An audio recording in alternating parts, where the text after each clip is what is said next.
Hello, hello, hello, everybody. How you doing today? No, really. I mean, how are you doing today? Let me ask you a question. How are you doing? I'm doing well. Are you doing well? In fact, this is the best day I've had all day. Let me make sure our streaming is up and going. I think we're up on Rumble. That is our preferred platform. You can give us super chats, or what do they call them? What do they call them? A rant. There you go. So you can tip us a buck, or I don't know how the rants work, but you can tip us rants on Rumble. That's pretty cool. Also, we're monetized on that channel, which is fantastic because YouTube stole that from me. I'm looking and I don't see us on Facebook. I'm glad I noticed because I need to switch that. That was clicked earlier. Streaming has been a little glitchy these days. So at the beginning of the program, since I am the producer and I'm the on-air talent and I'm the researcher and I am the booking agent and I'm the editor and I'm the graphics designer, I'm all of the things. Okay, it looks like we're live on Facebook. Follow the New American Media on Facebook, please. There we go. Streaming live now. Gonna go ahead and send this to our groups. So we have 3 groups: TNAM's The Agree to Disagree Show, TNAM Fake News, Debunking Conspiracy Theories and Propaganda, TNAM Preparedness. You know what? We're gonna stream to the Unhappy Hour today. Talking Dodgers, Trump, Gators, Cougars, and all the news. Join us live right now. Sent. Good. Streaming. Good. I think we are ready. David Bann is here. Here, let's go ahead and put the chat on the overlay. Perfect. David is here. Hopefully maybe Kenneth will join us. And then maybe Jim. Jim's joined us the past couple of days. Jim had something nice to say yesterday. He's like, you know, I caught your show the other day and you kind of made me feel like I was one of the members. Like I was part of the show. David, you probably have that experience, right? Up in Ontario, I believe. I try to consider this like I am the bartender. You are the customers. You are the regulars. Some of you are first timers. Hey, first time in this place. I don't know. I'll take a beer. And I don't know. You got the game on? All right, I'll watch the game. I love unpacking the news with customers, with regulars. I've been a bartender my whole life. We're talking sports today, so we're going to discuss the Unhappy Hour. The Unhappy Hour Sports Show. By the way, if anybody wants these, they are on Venmo. You just shoot me $30 and I'll send you one of these. Or if you shoot me $50, I'll send you both. That includes shipping, I believe. What a deal, actually. These are wooden, Ohio made. Look at the quality of these things. The Unhappy Hour Sports Show. Here, let me put up where you can donate. Yeah, if anybody wanted to donate on Venmo, go ahead and it's 30 for one or 50 for both. And then there's also the pin in here. It's upside down. These are 25. The Unhappy Hour Sports Show. So for $75 Venmo donation, just put your address on and I will send you all 3 of these. Look at these wooden coasters, thick wooden coasters. Look at how nice. Wood. Ohio made, too. Not coming in from some slave labor country. But yeah, I'm showing you this because we're going to talk about some sports today. Shohei Ohtani, Clayton Kershaw, and the Los Angeles Dodgers went to go meet President Trump in the White House. Man, I'm glad we're back to that. All this virtue signaling. I'm not going to the White House. I don't like Republicans crap that you've seen for so many years out of the tolerant left. It's the White House. Go. You got something to say? You have the president's ear for 20 seconds. Shake his hand, look him in the eye and say, hey, I have thoughts on this issue. Can I talk to you about this? Is there any chance we could reconsider what's going on here? I'm not a fan of this. You have the president's attention. Talk to him. That is the president's superpower, by the way. Oh, I think David is saying absolutely. He feels like part of the show. I think that's what you meant. Although I do ask David, and not just David, but everybody, when you type a comment, try to type a sentence, because I'm juggling chainsaws and apples. I'm trying to grab the right one and avoid the wrong one. I lose track of what I'm talking about, what the comments are. But yeah, I do. I try to make everybody feel welcome in my bar. I want everyone to feel like they're having a good time and like their opinion matters. And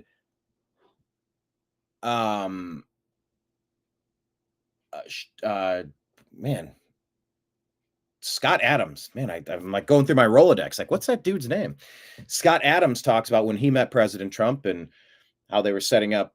Kid Rock was setting up a meeting with Bill Maher, and Scott Adams was talking about like Trump has a superpower.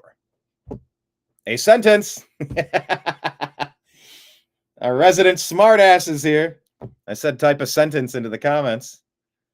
So, of course, Kenneth types a sentence. Here, maybe I can pin that comment.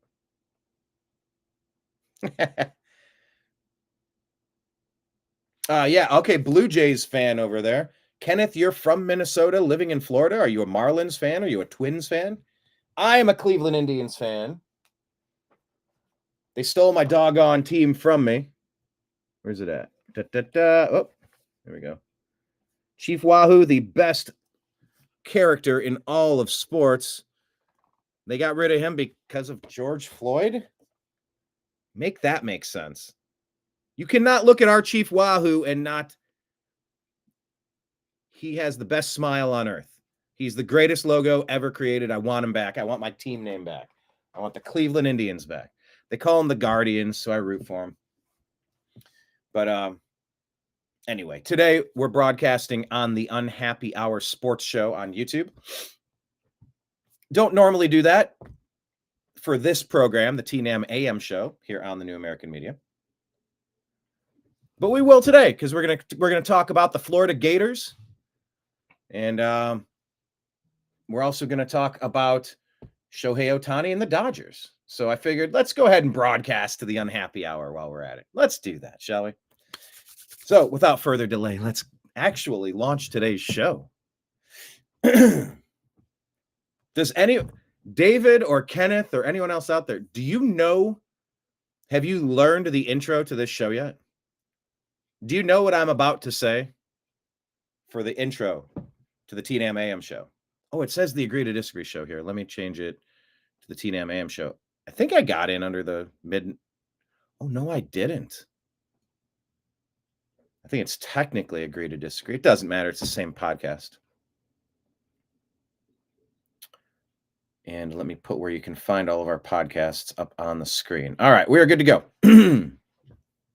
Broadcasting to you live from the Orion spiral arm of the Milky Way galaxy, the solar system, planet Earth, North America, the United States of America, somewhere in between two formerly tariffed nations.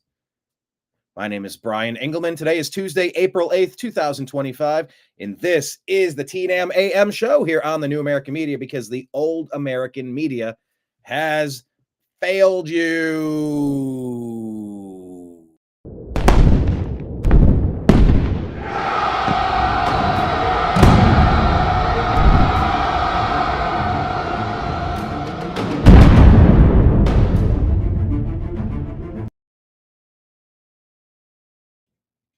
Heck yeah. So, of course, we're going to discuss, look, right off the top, how do I share this tab? What's going on here? This page. Houston, we have a problem. Houston lost the game. Kelvin Sampson, the coach of Houston, called last night's NCAA men's basketball championship ending incomprehensible. I watched all of it. A friend of a friend is a Houston fan, so I said, fine, I'll root for Houston. Gives me a reason to watch. I don't normally care, but I watched. I didn't put money on it, but I was pulling for Houston. So nearly an hour after Houston coach Kelvin Sampson walked off the court, amid flurries of Florida-colored orange and blue confetti, he stood in front of a black curtain in a hallway in the Alamo Dome. Sampson, 69 years old, faced a phalanx of television lights that illuminated him at his most crushing professional low. The lights shined on his close-cropped hair, which is more salt than pepper, as midnight quickly approached. With his arms folded across his chest and the NCAA final pin adjacent to the UH logo on his gray polo, Sampson distilled the disappointment of Houston squandering a 12-point lead in the second half and ending the national title game with 4 consecutive turnovers in a 65-63 loss to Florida. So there's a lot of teams that are not built for 6 straight wins, referring to the number needed to win the NCAA tournament. This team was built. This team had the character and the toughness and the leadership. They were built to win this tournament. That's why it's so disappointing. We got here, had a chance, and just didn't get it done. The scene unfolded as the inverse of Houston's stunning comeback win over Duke in the national semifinal. Yeah, Houston came back, trailing Duke by quite a bit, and then they let Florida come back. Karma's weird that way, man. The universe is tough. You feel like you're destined for great things because you did something great, but then the same thing happens to you, and it's no fun being on the other side of that, let me tell you. As a Cleveland fan, I've dealt with my fair share of that. But yes, it was the inverse. The Cougars wilted in the final minute, somehow not having a ball touch the rim on the final 3 possessions. That is fairly unforgivable.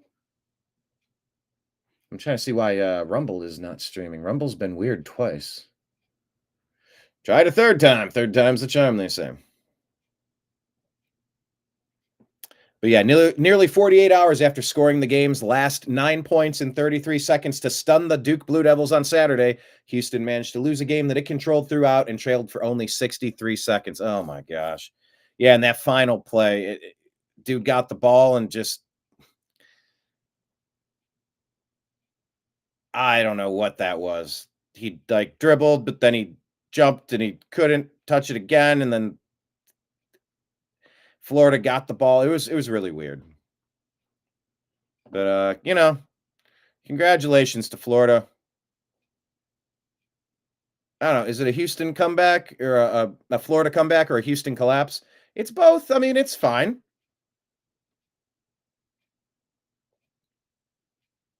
It's both. Because once again, Florida spotted him all those points in the beginning. So I don't know. It just wasn't great coaching at the end of the game. They really let things get away from them. But they were starting to have problems with some of the passes. In the second half, I was noticing they were getting trapped. They were stopping their dribble, and the defense had tightened up, and Houston was not in a good position to get the ball to the right people and they were going to start turning it over. I started calling it out pretty quick in the second half, and these things only exacerbated as the seconds rolled off the clock. These issues became more pronounced, and it kind of led to that final possession where Houston had a chance, and they didn't even get a shot off. Fail. You can make a miss. You can't fail to take the shot. That's just so. We'll see. Kelvin Sampson, he's 69 years old. I think he's the oldest coach. I don't know. We'll see if he's back. He got him there, but not good coaching at the end. Now let's go ahead and click on the Los Angeles Dodgers here. And let's talk about this. We have some more stuff. Where's the news? Oh, yeah, here we go. Ohtani and Betts and Dodgers visit President Trump at the White House. Oh, ESPN is going to try like hell to spin this into something angry and divisive and political. ABC, ESPN, Disney, one of the worst companies on earth, with Google, YouTube, Alphabet, with Instagram, Facebook, Meta. Why are they one of the worst companies on earth? Those three conglomerates, rather, because they hate you. They hate me. They silence me. So Google, YouTube, Facebook, Instagram, Meta, awful company. No customer service, no escalatory measures to correct problems, punitive measures to suspend accounts, silence accounts, mute accounts, demonetize accounts, shadow ban accounts, temporarily block you out of accounts. No accountability. They're a private company. They can do whatever they want. Not when they're taking direction from the U.S. federal government, like we've known that they were doing for many, many, many, many years. And don't think Google and Facebook popped up out of nowhere. They were always a deep state creation. You know that. Now, ABC, ESPN, Disney, different. Now, ABC, along with NBC, CBS, Fox, they've all lobbied with YouTube. You know, you need to have qualitative sources. What do they call them? I don't think it was qualitative. They were called not affirmative. It was essentially that they wanted trustworthy sources to provide the news. I've said it before, but this is just the perfect example. I did an Ariana Grande concert video because there was a shooting and a mass panic somewhere in Europe. And I went on, I did a live broadcast for 5-10 minutes. Just, hey, here's what's going on. Here's what you need to know. And by the way, here's some tips if you're going out to large gatherings. This was at the height of the Obama caliphate, ISIS, ISIL, let's lead an Islamic revolution everywhere kind of phase of America. If you can think back to those Obama terms, the chaos that they were pushing all across the globe. I mean, it was terrorist attack after terrorist attack, Islamic terrorist attack, Islamic terrorist attack, Islamic terrorist attack. It was like Groundhog Day. And so any gathering, and by the way, if you go back on YouTube, you'll see me interview one of the members of Eagles of Death Metal. And he was at the concert at the Bataclan that was shot up by, I believe that was an Islamic terrorist attack. And I did a video just saying, hey, look, I'm a music fan. I'm a live event person. I've booked events. I've gone to events, concerts, comedy shows. I live in the live space. Here's what you do. When you park, you all make sure you have a picture of it. You know exactly how to get, where's the cross street, because you get turned around in these places and you think you're in one spot. You walk out another door and you don't recognize anything. And then you're blocked access. You can't get to there. You got to go all the way around. So number one, take pictures of your surroundings. Number two, set up a secondary meeting point in between where your car is and where you're at before you get inside the venue and go, if we get outside and things are chaos, let's meet at the corner at this bar. Let's meet right here at this bar and restaurant, right over here. Because that's how you prepare for incidents like this. Then when you're inside, you go, all right, where are the exits? There, and there. If anything were to happen, we'll go out this way. And if we can't, we'll try to meet here in the lobby. You set a secondary location point. Because if there's chaos and everyone starts running and you're trying to flee for your life, because these mass shootings were like a staple of the Obama era. Are you saying that Barack Obama was shooting people? No, not saying that. No, that's pretty ridiculous. Pretty ridiculous. No. Nah. He was just the puppet master behind all the people that were doing it. Allegedly. Or no, it's all just coincidental, right? That's it. It's all just coincidental. Anyway, I did this broadcast because Ariana Grande concert was a big deal because there was a shooting and it was chaos and as people were running, I'm like, have a plan. Get your meetup point, get your pictures, get a secondary meetup point, and then know your exits once you sit down, which one you're going to go to if you can go that way. And if you get to out inside the venue, where's a secondary meetup place inside the venue if you're away from your seats and you have to flee and find each other.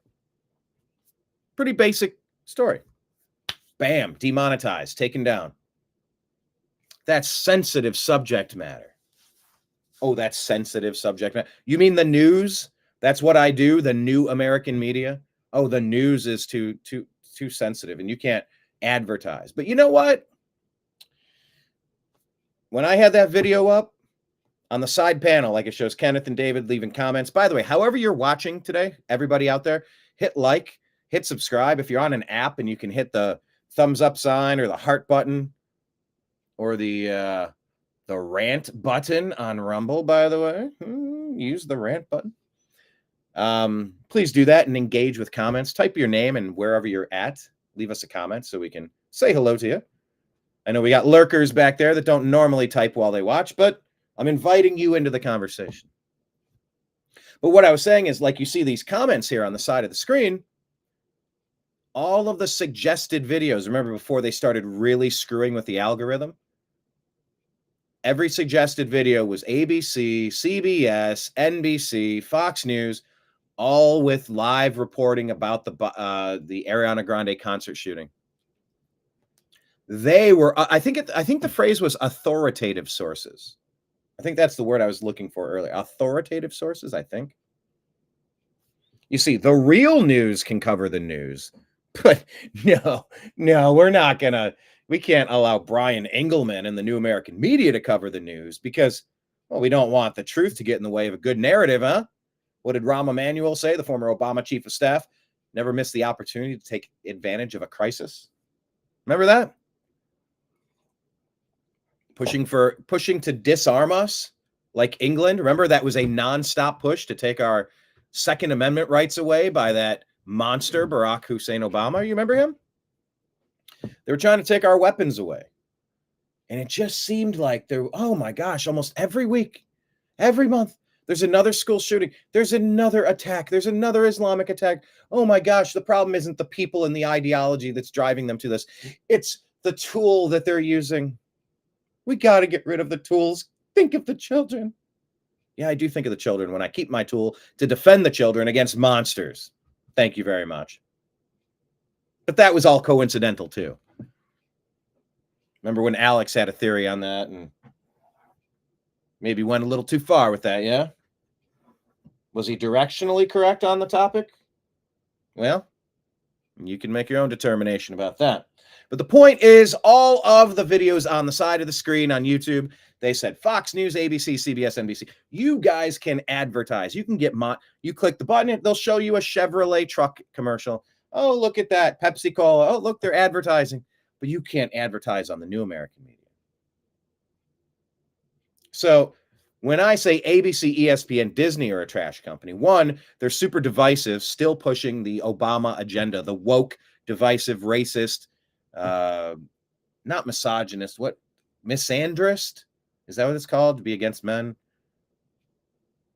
They push division on Jimmy Kimmel. They've even got Billy Burr. Oh, Billy boy. Billy Burr going out on what? ABC's The View? Is that ABC? Going on Jimmy Kimmel, doing woke stuff because he's now a part of the Mandalorian on Star Wars, so he has to toe the party line.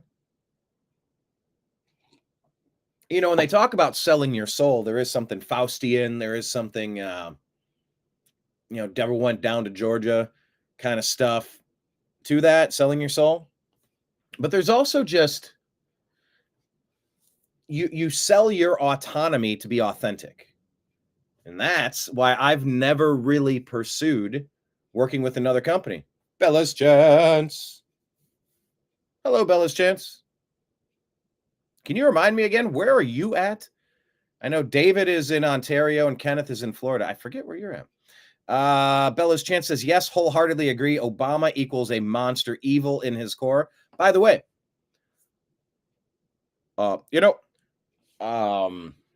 I am now probably leading these astroturfed protests all across America.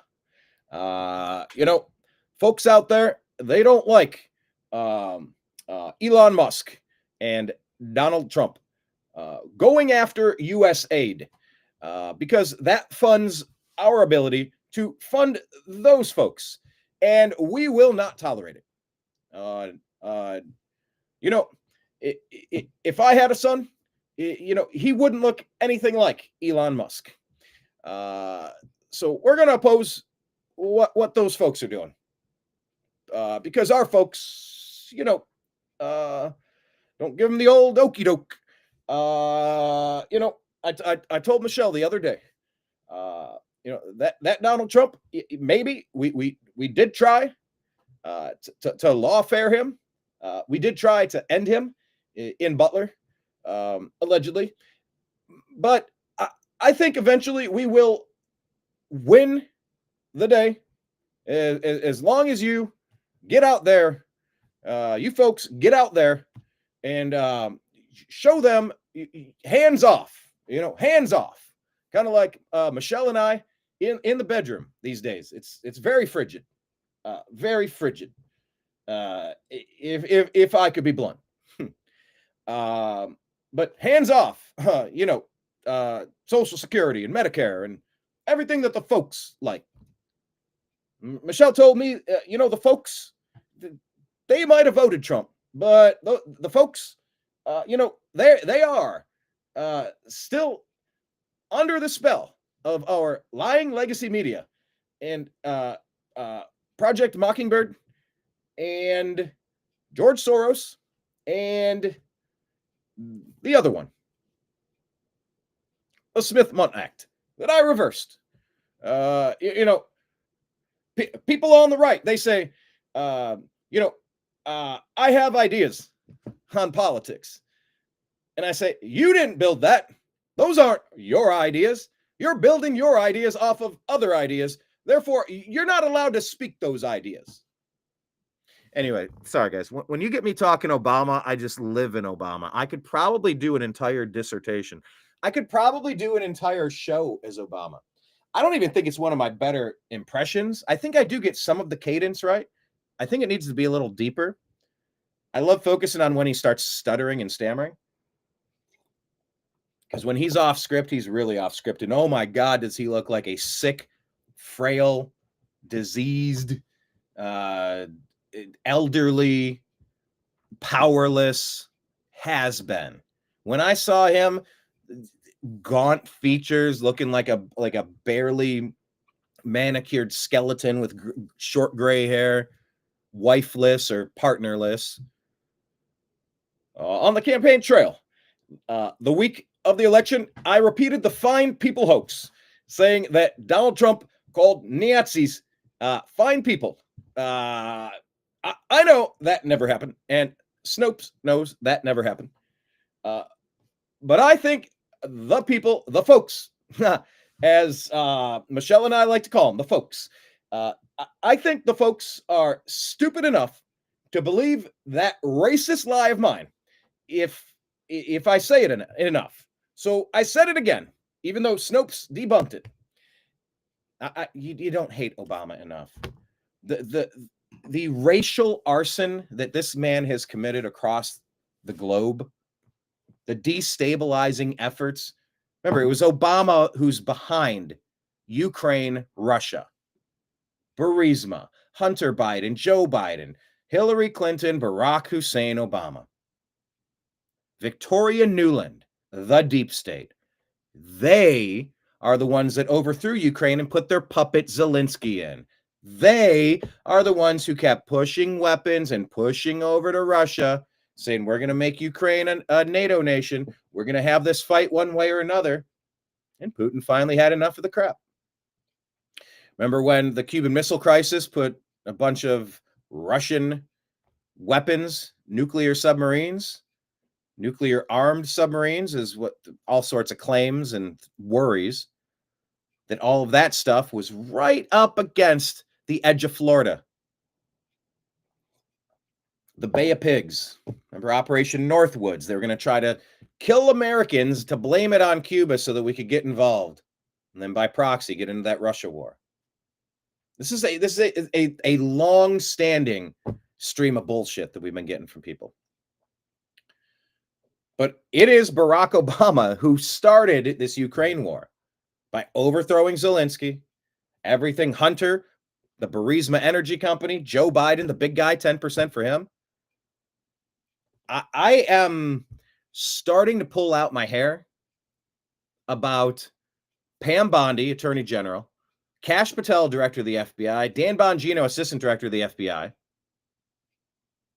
What are we waiting for?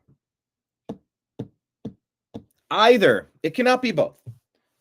Either, when I said that, I feel like I did that in the cadence of Obama. It cannot be both. It cannot be both. Anyway, either the deep state Democrats are guilty as sin, treasonous, corrupt, and indictable. All of them. The Schumers, the Pelosi's, the Obamas, the Clintons. Go down the list of the Democrat deep state. Or all of the news that I have consumed has been incorrect. And they're great stand-up people. I don't know what everybody is waiting for. Tulsi Gabbard. What are Adam Schiff? Liz Cheney. This is not just Democrat. This is anti-American people who have been put into a position as a Manchurian candidate, as a puppet, to oversee the controlled implosion of the United States of America. Oh, there was nothing these people love doing more than destabilizing and destroying this nation. Selling America out for 40 pieces of silver. Oh, forget your eternal soul. Nah. No, forget your legacy. Who needs it? Let's take a few, I don't know, $40 more million. Then I will have no scruples, no morals, no concern about everyday Americans, as long as I get mine. It's the selfish lover theory. As long as I get mine. You know? As long as I get mine, I'm going to be fine. Yeah, well, eventually, you know what happens if you don't please your partner? You know what that turns into? They're going to get a little pissed. Oh, they might leave.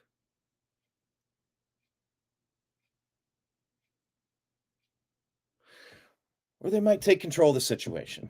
Let me break free from this analogy here, because this is where it gets a little different. But Bella's chance, you're saying, yes, me too? What are they waiting for? Hold on, I'm going to go back in the comments. Bella's chance said, don't impersonate him. Please.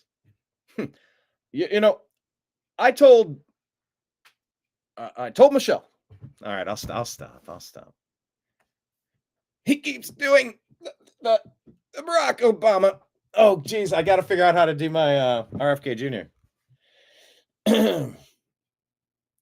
I told him I don't think it's very funny when you do the different impressions of him. He talks the way that he talks, and I talk the way that I talk. I don't find Brian's impressions to be all that witty or incisive, but it is his right as an American to do those things. I couldn't figure out how to get it. I couldn't find the on-ramp. I'm like, how do I start doing the RFK? It's all in the abdomen. It's all in the chest muscles. I really have to be careful. I don't want to have myself a hernia. I gotta be careful with that. All right, Bella's chance thought it was okay doing the RFK Jr. I'll do that. RFK is not okay. Kenneth, what's your favorite impression? I know what he's going to say. He's going to type 3 words.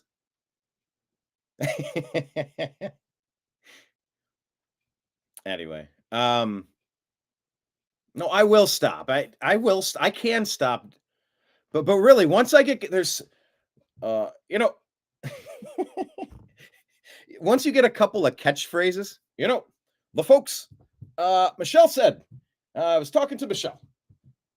It's like when you find a couple of things to hang your hat on, you keep hanging your hat.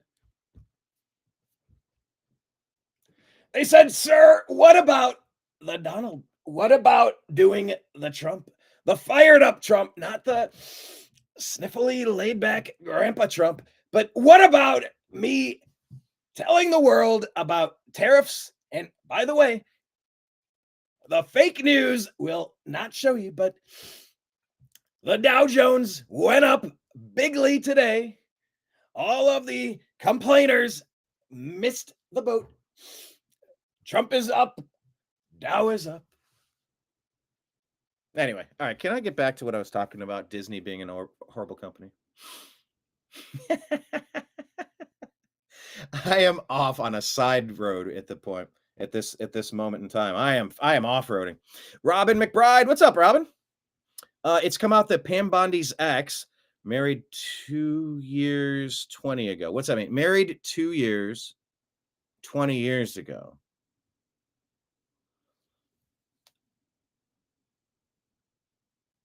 Pam Bondi's ex, the person she was married to 20 years ago. There we go. The ex's name is on the Epstein list. My guess is that she's dragging her feet and exposing him. Yeah, I would like to write Pam Bondi a letter and ask, can you tell me 5 things you worked on last week? Like Elon did to all these federal workers because he was trying to find the emails that nobody's using, the people that don't exist. Yeah, I'm gonna terminate the employment of all these fake people with fake social security numbers today. That's what that was about. It wasn't proving your worth to Elon Musk. But yeah, Pam Bondi. Oh yeah, we're gonna have the Epstein list. They give us a list. It's like it's binders from Kinko's, binders from Office Max in like 1998, 3-ring binders full of nothing. They're like, oh yeah, we're gonna invite independent media in. No, you don't. I've applied 3 different times. I was there in 2016 at the Republican convention in Cleveland. I was there in Milwaukee this last year for the Republican convention. I was at January 6th. I was at Inauguration Day. I've been covering the news for 14 years. You haven't reached back out to me. I've applied multiple times. Carolyn Levitt, press secretary. No, you put the same 20 people that get the same favorable coverage and boost through X and other platforms. You got your Laura Loomers, and actually, who was on that list? I'm not trying to like Bondi gave which influencers the Epstein binders? Oh God, I typed that in Google. Hey, is anyone else? Tell me in the comments, where do you like to go get your news from? And I'll get back to ABC, ESPN, Disney. I really will. And I'll get back to the Dodgers. By the way, where you get your news from, let me show you this. I saw this as news today, and I just want to share it because it's not news. This post claims that Jasmine Crockett says she simply forgot to inform Social Security that her grandmother died in 2012, and she's been collecting $2,600 a month for 13 years. Now, I did a search on that because I saw it this morning. I don't see any confirmation of this. I see this as a story being spread. You got to be careful with where you get your news. You don't want to share stuff like this. And look, here's the beauty of X. There is no credible evidence to support the allegation that Crockett collected her grandmother's benefits for 13 years. A satire source known for fabricating stories created this. That's why what I have asked Elon to do directly, I don't know that he's seen it. I said for satire sites, give them a green box and put like an onion logo over top of it. It's like, this is something that signifies this is satire. This doesn't do anyone's cause any good to share things that are bullshit. So you got to be careful, consumers. But my question was going to be, how do you, that's how I make my images for the thumbnails. I go to Grok. and I type things in. I think I went with this one. No, I went with that one. No, I went with this one. But you have to ask Grok like 20 times to do it. But my question was going to be, do you use Google for your search or do you use something else? That's a question of the day. Type it in the comments, please. What is your main search engine? So I typed in Bondi gave which influencers the Epstein binders. It goes to 6 posts and 15 web pages. The Chaya Raychick, creator of Libs of TikTok, Jack Posobiec, who I was on his show from the Bronx, reporting out there amongst the people. That was an awesome opportunity. I thought that was great. I'd be open to doing that again. They used several of the clips that we created on Bannon's show that night. Shortly before he was jailed, I believe he was jailed and then released. I think that's how that worked. But Liz Wheeler, Rogan O'Hanley, known as DC Drano, Libs of TikTok, Jack Posobiec, Scott. Now I interviewed Scott Pressler as well at the Milwaukee Republican Convention this year. Chad Prather. They said Cernovich got one. Savannah Hernandez, who I've met a couple times, has got one. I interviewed Cernovich. But this is what the Trump White House is saying is independent media. They're giving it to the 10 biggest names in media. That's not how you do this. The 30, 40, 50 biggest names in independent media, they are the mainstream media. All you're doing is giving the mainstream media their mouthpiece again, the megaphone again. You're giving them all the perks. You said you were going to go to independent media. That means spin the wheel of someone not on the top 100 list. What good? This isn't about any one of the people on that list or them in general. Like I know several of these people, or at least I've crossed paths with them. But you're going through like that's ABC, that's CBS, that's Fox, that's like these are the mainstream media now. Like nobody watches those dinosaur lying legacy media outlets. Point being, I just wish that Carolyn Levitt would actually bring independent media in. Bella's Chan saying their main search engine is Brave. Okay, Brave.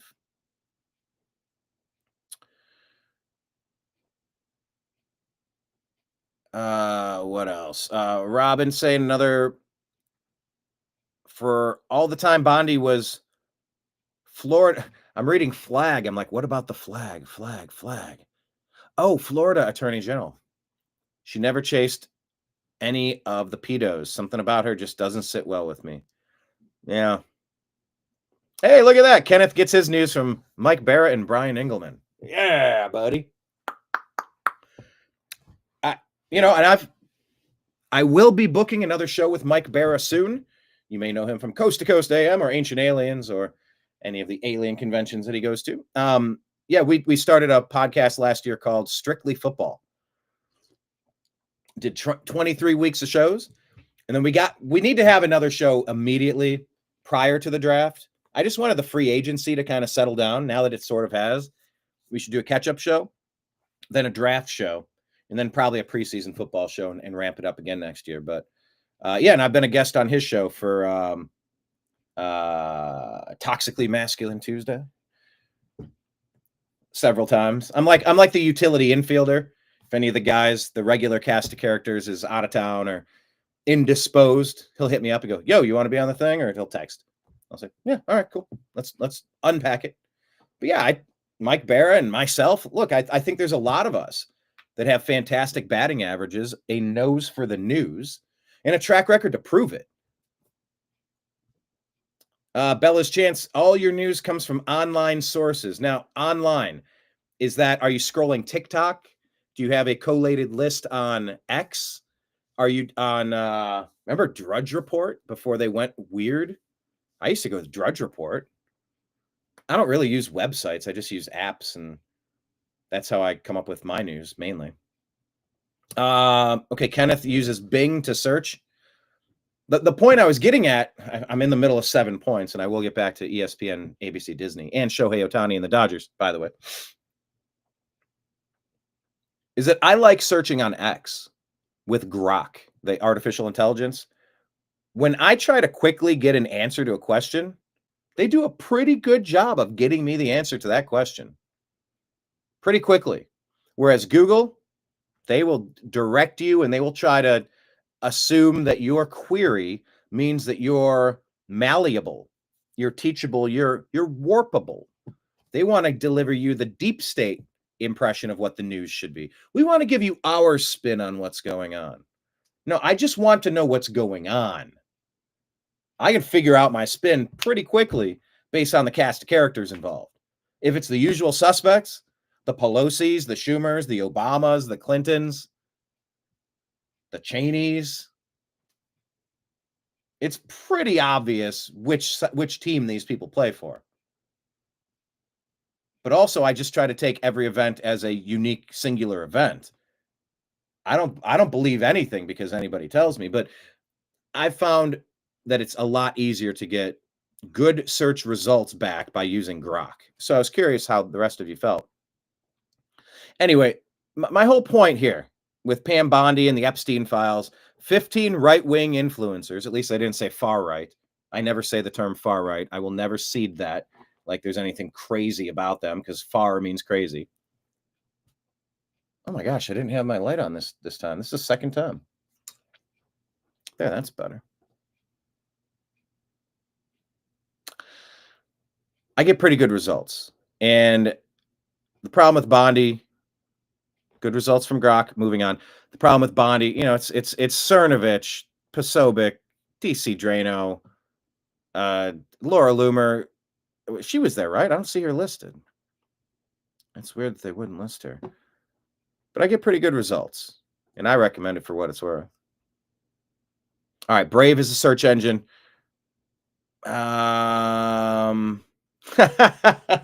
Bella's chance, man. I love this. You guys are good regulars. Were you listening, Bella? When I'm calling you Bella. What is your name? I mean, you can go by Bella. I'm like, I love that my yellow "Don't Tread on Me" mug has become synonymous with the program.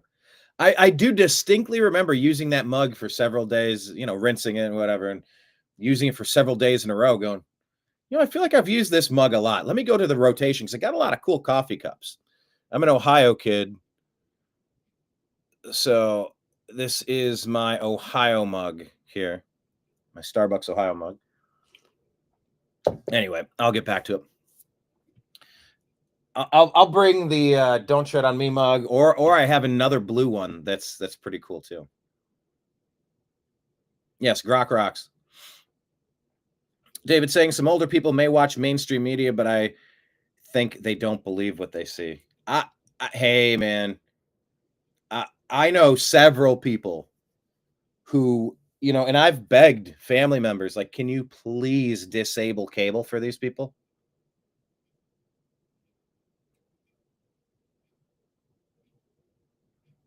If we disabled cable, at least MSNBC and CNN, the mental health of some of these people would improve dramatically. Some people really do wake up and think they're getting the news. I used to think I was getting the news. I haven't thought that way. I can't remember how long it's been. But to a certain degree, I always sort of trusted the news. And then at least 14 years ago, when I started the New American Media, I'm like, I'm done with these people. I get what they're doing now.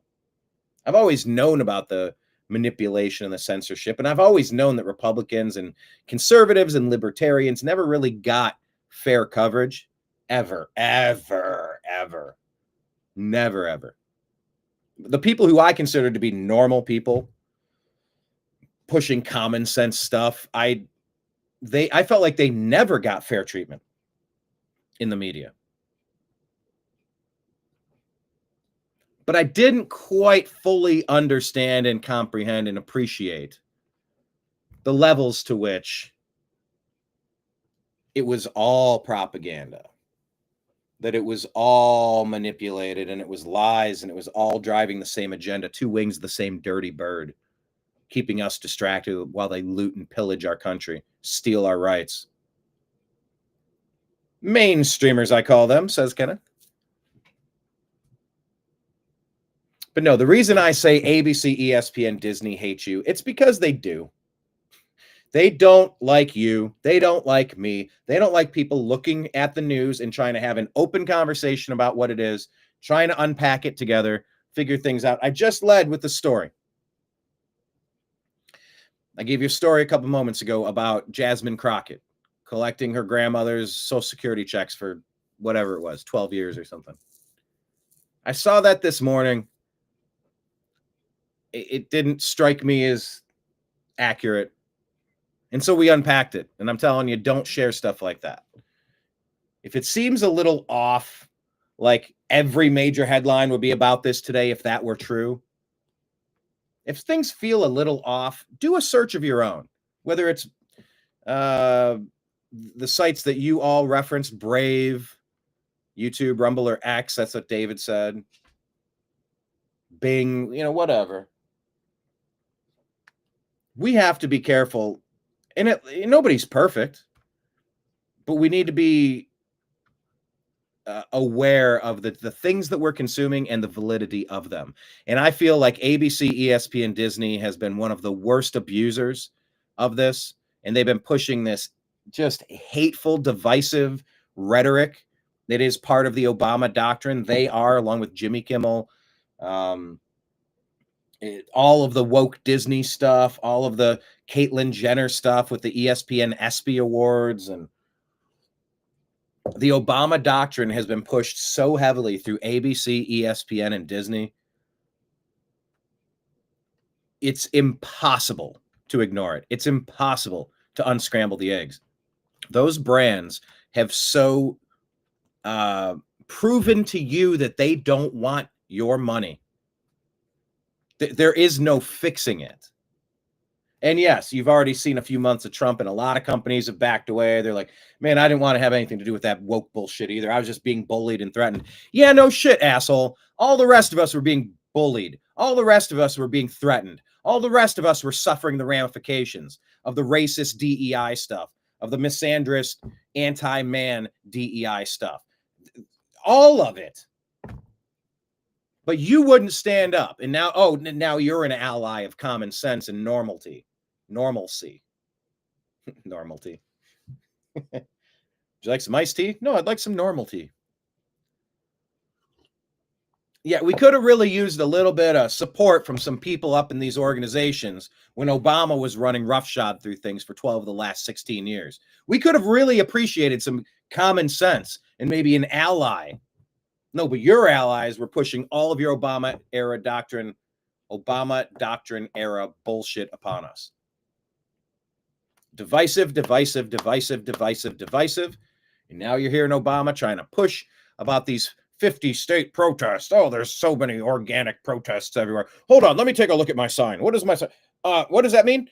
Let me look at what that sign means. Tell me what that sign means. Hand me that paper. The sign means that something, democracy, something norms, something chaos, something Trump, something. These people don't know what they're doing. Not every one of them, but the professional agitator class. And I've been out there in these mobs of people a lot over the past 14 years, whether it's Bundy Ranch, January 6th, 4 different political conventions, the Bronx for that Trump speech. Like, we've been everywhere. There is a professional protester class of people, heavily financed, all of the buses, all of the signs. It's very cool. It's like Scott Adams says, it's like theater. They're the theater kids. They're putting on a production, and it's magnified through CNN and MSNBC. Like, oh my gosh, look at it's essentially what it is. It's a color revolution. They give you a Hollywood stylized version of a color revolution. Look, everybody's out in the streets and they're against the people's president. Yeah, like they did with Bolsonaro, like they did with Marine Le Pen, like they did with Bukele,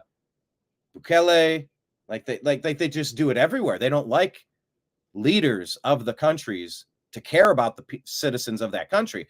They want to be able to plunder all of the wealth humanly possible without killing the goose that lays the golden egg. That's what they want.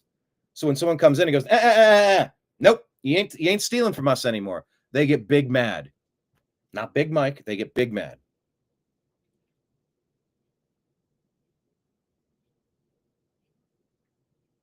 Big mad. And that's what you're seeing. You're seeing this revolt against the people who are trying to cut off their oxygen supply, thrashing about, gasping for one more breath here, but the jig is up.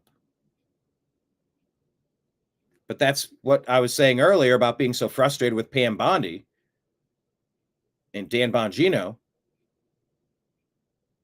and Kash Patel and Tulsi Gabbard and everybody and Trump and the generals. Like, what are we waiting for?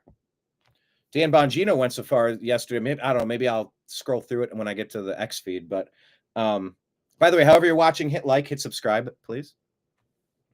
But even Bongino, I read it yesterday. I don't know when it came out, but he was just kind of urging caution. He's in patience. He's like, guys, I get it. I get it. I'm see if I have a Dan Bongino impression.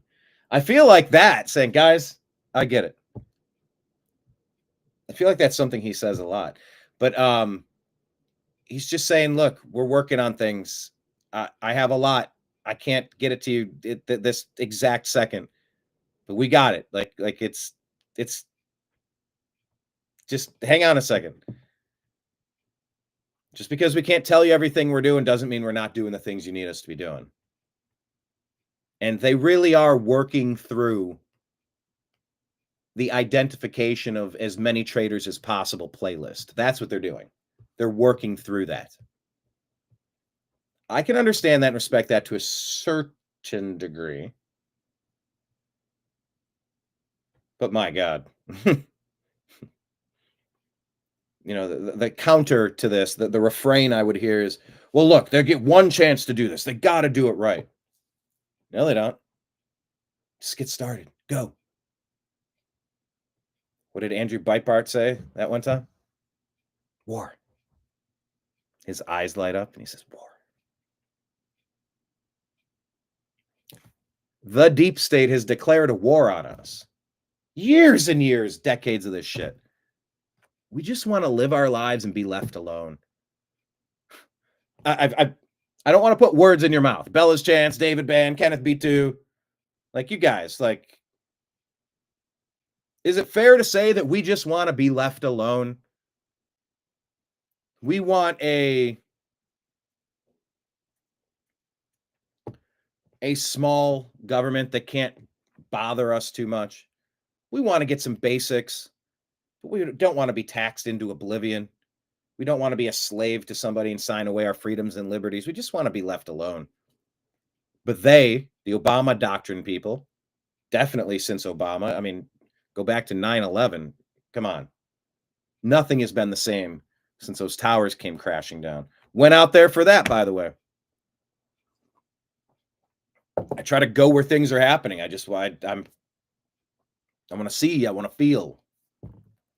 I got my shoes shine from a dude. He's like, I had my black Doc Martens on. I'm like, I've never had a shoe shine before, and I love these Doc Martens. Man, I wore them out. I'm like, I'm gonna get a shoe shine. And the guy's like, yeah, man, this has been my office for 32 years. I've been coming here, or whatever, however many years. He's like, yeah, man, this corner every day. He goes, you see that up there? And he points down the street, huge buildings everywhere. And you're looking down the straight street. I'm like, yep. I go, what about it? He goes, that's it, man. That's where they were. They were right there. That was the view I had every day from this corner for the past 23 years, man.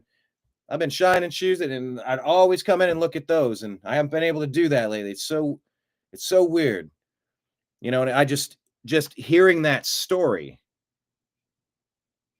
was powerful for me because the entire thing felt like a Die Hard movie. I'm not saying that I believed it was Project Bluebeam,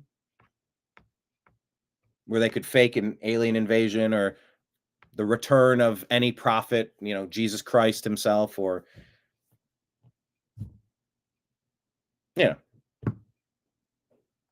King of Kings, Jesus Christ, maybe. And then you fake it. You fake a return of the Messiah. And then now you're manipulating all the religious masses. They're like, I saw the thing. I've been touched by the Spirit of God. I have to go do this thing. Oh, and that could definitely happen in Islam. That could definitely happen in Judaism. That could definitely happen. And fill in the name of every religion here, please. I'm not saying that what I watched on TV when those planes hit. Where's the video of the plane hitting the Pentagon, by the way? Wasn't that a day or two after Donald Rumsfeld said he couldn't find $1 trillion? $2 trillion? How much was it? Back when $1 trillion or $2 trillion was a big deal. Remember that? Now we're at 36 trillion. And they're adding another $1 trillion of interest every single 100 days, 90 days, 80 days. I'm not saying that what I thought I watched on Fox, because that was the cable channel I'd be watching at the time before I mainly left Fox for good. And they do have some of the best talent, some of the best producers, some of the best writers, some of the best production, hands down. But when they had Chris Wallace out there repeating the fine people hoax in the 2020 debates, oh, they lost me for good. It's one thing for Megyn Kelly to do an I gotcha. Pigs and losers. Just Rosie O'Donnell. Just Rosie O'Donnell. They said, sir, don't be mean to the big one. I said she was mean first. I'm not saying that what I watched on TV was fake, that it was Project Bluebeam. Although, if you watch the Pentagon tape, where's the fucking plane? Was there a plane? Has anyone? That was 24 years ago, 23, whatever, in a few months. I have never watched a video of a plane crashing into the Pentagon. Are you trying to tell me, just like LeBron James' home in Los Angeles that was allegedly graffitied in a racist, horrible manner during the NBA Finals, or close to the NBA Finals, something like that, against the Golden State Warriors? You're telling me there's no cameras on the premises of the Pentagon? You're telling me you have no video of a plane crashing into the Pentagon? You're telling me, LeBron James, that there was a hate crime, somebody spray painted some stuff, just like Bubba Wallace, Juicy Smollett, the Obama doctrine. Hey, let's gin up a whole bunch of racial division any chance we get, every chance we get. If I had a kid, he would look like Trayvon. And I told Michelle, I said, if you could have a kid, maybe we could have had a kid, but biology. Was that mean?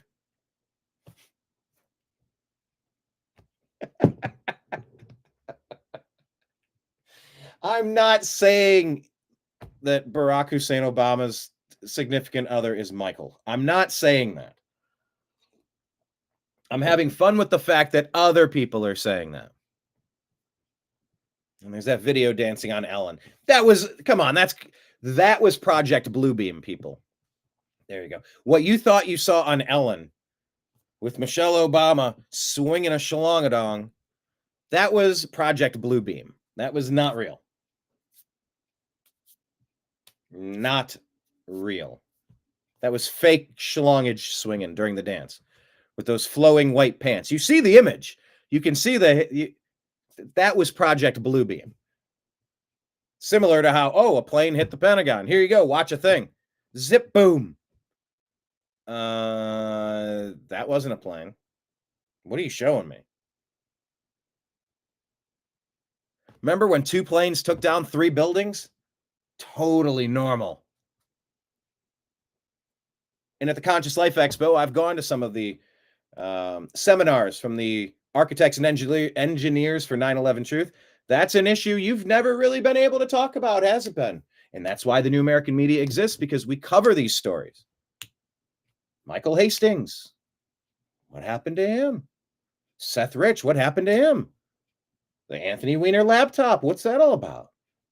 We go down the rabbit holes because these are the stories that we need to be talking about. Meanwhile, Pam Bondi gives you a binder of the Epstein. Here's the Epstein files. Gotcha, bitch. Gotcha, bitch.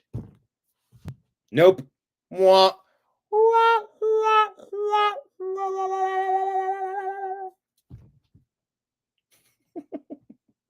You know, I think I do that fairly well. Maybe that should be in my bag of tricks. Maybe on a resume I should put any other interesting skills or what do they call that when you put it in a resume for like acting? Like special talents, I think. Special talents. I think I can make the wah wah wah wah. I think I make that noise pretty good. Okay. I said I want to be. Come on, don't we all want to be left alone? Kenneth said, I just want to be given alone. Nice. Yeah, the Pentagon became Pentagon. Come on, David Band being left alone. How great would that be? Project Bluebeam, Project Mainstream.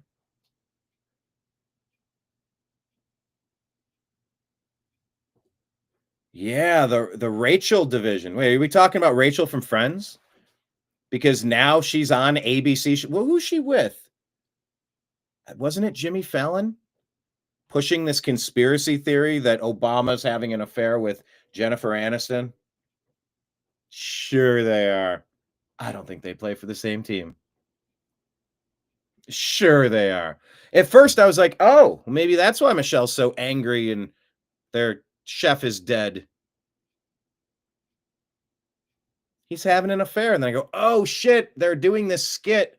They're acting out this play on ABC. Oh no, you can't believe any of that crap. So that's an operation. And he's not into her. Is that what you mean by the Rachel division? Bella's Chance is saying that significant. I'm saying the significant other is Michael. You can say that. What a fascinating theory.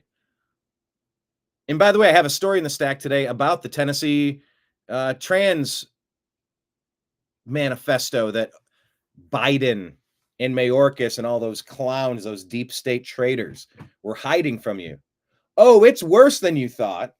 And we still don't have all of it yet.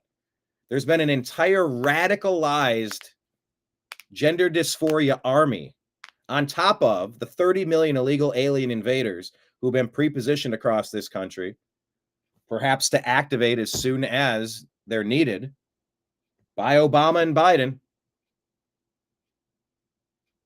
What you're seeing happen across the country, think Summer of Love. They're going to do it again. Their words have failed. They have not the consent of the governed. They got a confused group of people. They have a purchased group of people. They have an ideologically rabid group of people. They have some lost and misguided people. They have generally well-intentioned people who are mixed up in all of that chaos. And I don't know what percentage of these people are genuinely well-intentioned versus people who know exactly what role they're playing. They know exactly how they're lying to people, how they're manipulating people, the crimes they're participating in, the lengths that they'll go to. So yeah, there's a lot going on. But Project Bluebeam, I went to New York because I wanted it to feel real. It didn't. It felt like I was watching a Die Hard movie. That's the way I've described it ever since it happened. Like something on a grand scale, and you could see him jumping out of it didn't seem real. And I think the moment it did was when that shoe shiner. Look, if the deep state's going to send me a 67-year-old elderly black gentleman shoe shiner who claims to have worked on that block for 23 years, and that was his view every day, right up there. Those were the towers. I'd come in, I'd say, hello, how you doing?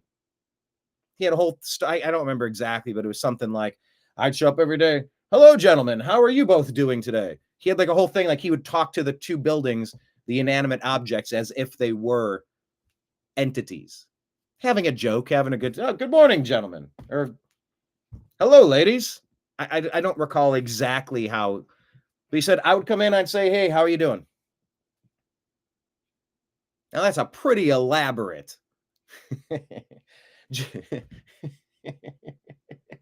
I know this could all be a video game simulation, and I'm having fun with this, but um, I don't think that was all created just to guide me on a character plot to obscure the fact that the official story I was getting was bullshit. And two planes don't take down 3 buildings. Jet fuel doesn't melt steel beams. Do they fall right down on their same? There's a million questions, and we've never received a satisfactory answer to any of this stuff. Oh, here's Muhammad Atta's passport. Found it. Found it? You imploded 3 buildings. You don't find that. Found it right here. It's pretty good shape, actually. Whew. Okay. So that's your Project Bluebeam. Because there are theories that what you're watching on those TV channels, that was just a missile. I'm not saying I believe that. Why would I say I believe anything at this point? I know what feels accurate. By the way, go to cisa.gov/rumor control. I'll put that at the bottom of the screen for you. You know, they want countervailing views to any bizarre thought patterns. Anything that we don't specifically approve of, we need to make sure you get some countervailing views. Yeah, are you putting countervailing views on the propaganda that you're force feeding down my throat at MSNBC and CNN? Well, then maybe you should shut the fuck up. But we don't live in that world. We live in this one. We're under duress. I have to put this little countervailing views thing under there. But the point is, I question everything, even the existence of God. Remember where that quote is from? Even the existence of God. It didn't understand that? Hold on, that's a very famous quote. Okay, Grok. It was our founding fathers. From memory, for if he exists, he would surely prefer that I use reason than blindfolded fear.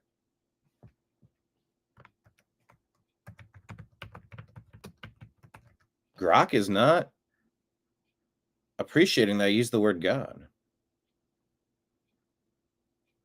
Let's see what Grok is going to say. Come on, Grok. I was just talking you up earlier.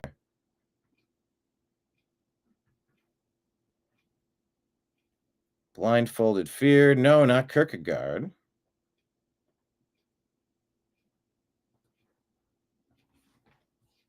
Now, hold on.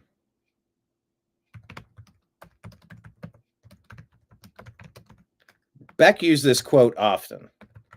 By the way, Beck was a good one on Fox. All right, hold on. I thought it was Thomas Jefferson.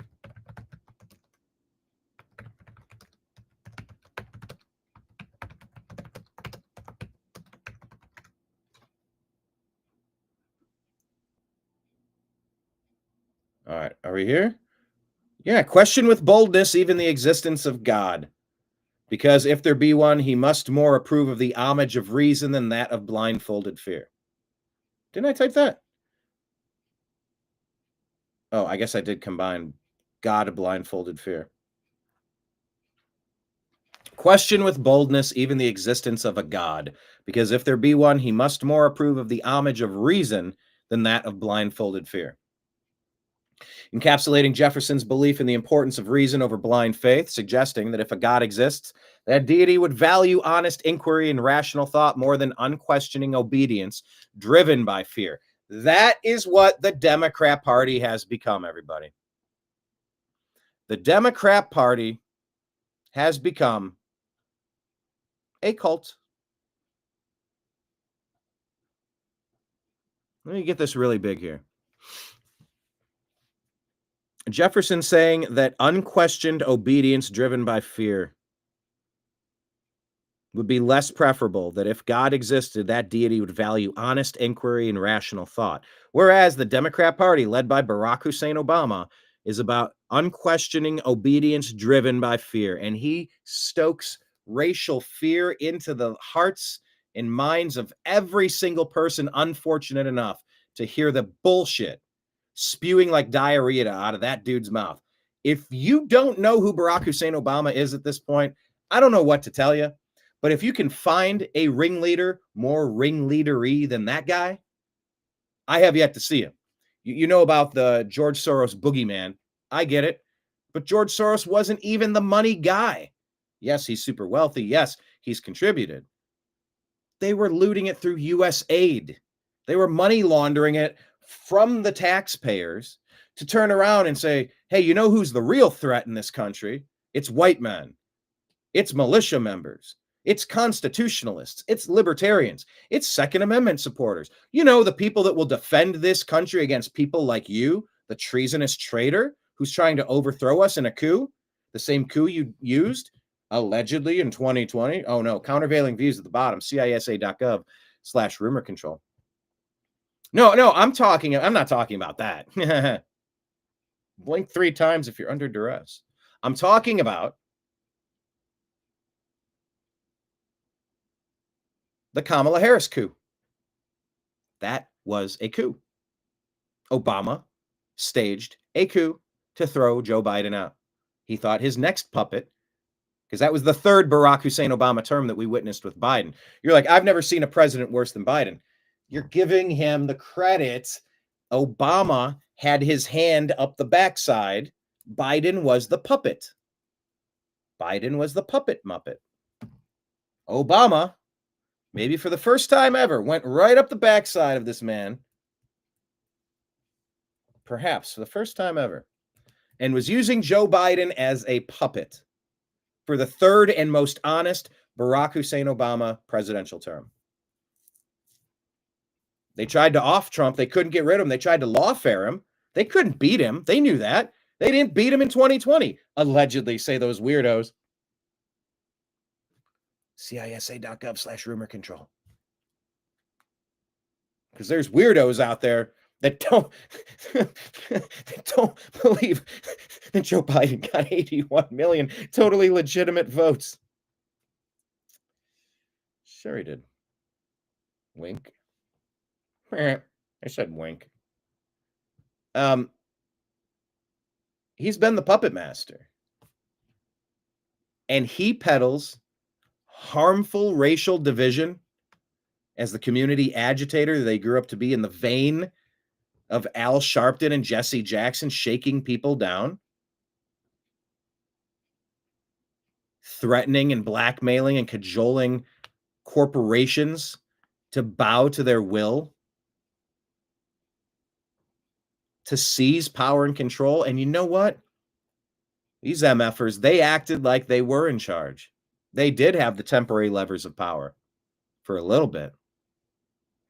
And the people who have seen behind the mask of who Joe Biden, Barack Obama, who they really are, oh, we're pissed. But now we see what they're really about and what they've always been about. And they do push blindfolded fear. You know, that was a progressive opinion of Thomas Jefferson to have at the time, reflecting the Enlightenment era values. Many of his contemporaries held more orthodox Christian views. But yeah, this is from a letter to Peter Carr on August 10th, 1787. I mean, that was a lot of years ago, people. But it's pertinent today. Pertinent today. But yeah, I don't like ABC, ESPN, Disney because they don't like you. And you should be wary of anything that they put out. So I'm very curious where this article is going to go. Are they going to try to say something derogatory about President Trump? Oh, I'm guessing perhaps they will. Okay, let's buzz through your comments real quick. Kenneth said it was plain to see. Yes. Kenneth has a talent of making people roll their eyes and walking away. Yeah, that's good. Chef, boy, he did. Ah, too soon. Too soon. Bella's Chance says, the first time I ever saw the Obama spouse on TV, I thought, what an oddly large, unattractive woman. Well, you know, we're all allowed preferences. Are we living in the Matrix? Are we living in a video game? Are we living in a Barbie world? David says, we're in the Matrix. Yeah, video game, Matrix, same difference. We all know so much of these problems have been done by the deep state. And the deep state's out of power at the moment. This is the one chance we have, people. I have dedicated my life to delivering the news, trying to unpack what's going on. And,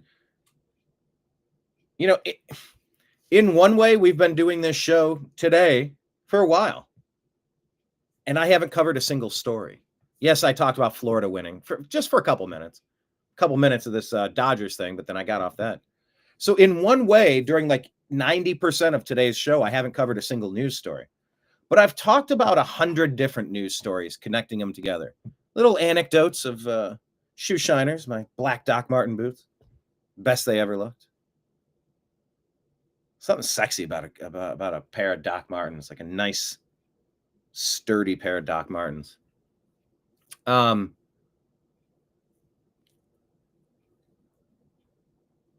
We've talked about a ton of stories because they're all connected. And when you say, David, we all know it was done by the deep state. Yeah, we're connecting a lot of dots here. A dot printer, a matrix. Isn't that called a matrix dot printer? Wasn't that the old thing? All right, Kenneth, I won't mock Grok. Yeah, 9/11, they could control any point of operations.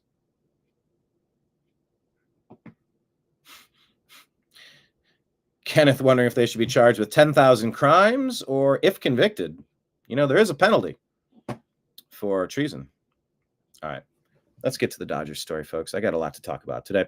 Ohtani, Betts, and Dodgers visit President Trump at the White House, congratulating them on winning the World Series. Trump complimented the very talented people who beat the New York Yankees in 5 games, and the Indians almost beat the Yankees. The Cleveland Guardians. I can't say that name happily. It steals so much of my joy to not have my baseball team, to have to call them the Guardians. I don't like saying it, because that's me giving in. That's me saying that them whitewashing our team's awesome history by breaking the Native American barrier in sports should be whitewashed away. I think it was on this day that player Frank Robinson became the first black coach in the American League after the Cleveland Indians, for the Cleveland Indians. It's after 1948. Was it 48? I have to check what year. Larry Doby became the first black player in the American League.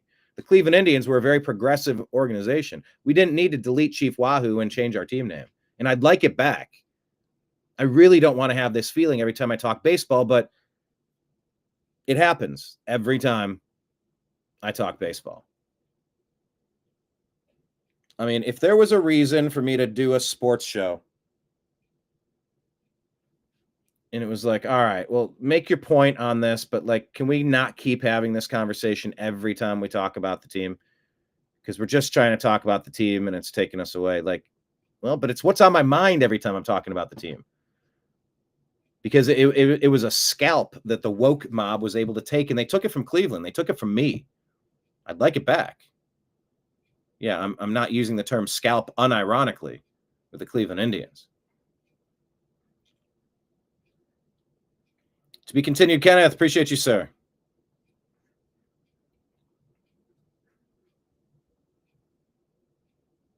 But yeah, the Cleveland Indians almost, we took the Yankees as far as we could take them. And the Dodgers beat the Yankees. So we got close, but couldn't get it done last year. So Mookie Betts, he was the one that they were kind of hanging on. Like, would you really want to go see the president? Don't you dislike him? You could hear him kind of priming themselves for that story yesterday. Betts didn't make the team's trip to the White House the next year during Trump's first term.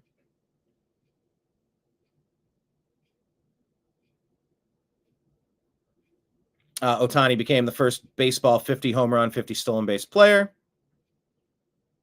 I'm skimming through this here. Talked briefly about Steinbrenner. Clayton Kershaw gave brief remarks and presented Trump with a Dodgers jersey with the number 47 on the back. Trump might have tipped his hand that he was expecting the Dodgers, who were 9-2 going into Monday night's game, to repeat at World Series champ. I can tell you that you can plan on being back here. I hope you can be back here next year. NHL's reigning champion Florida Panthers were the first team to visit Trump in his second term, honored during a ceremony.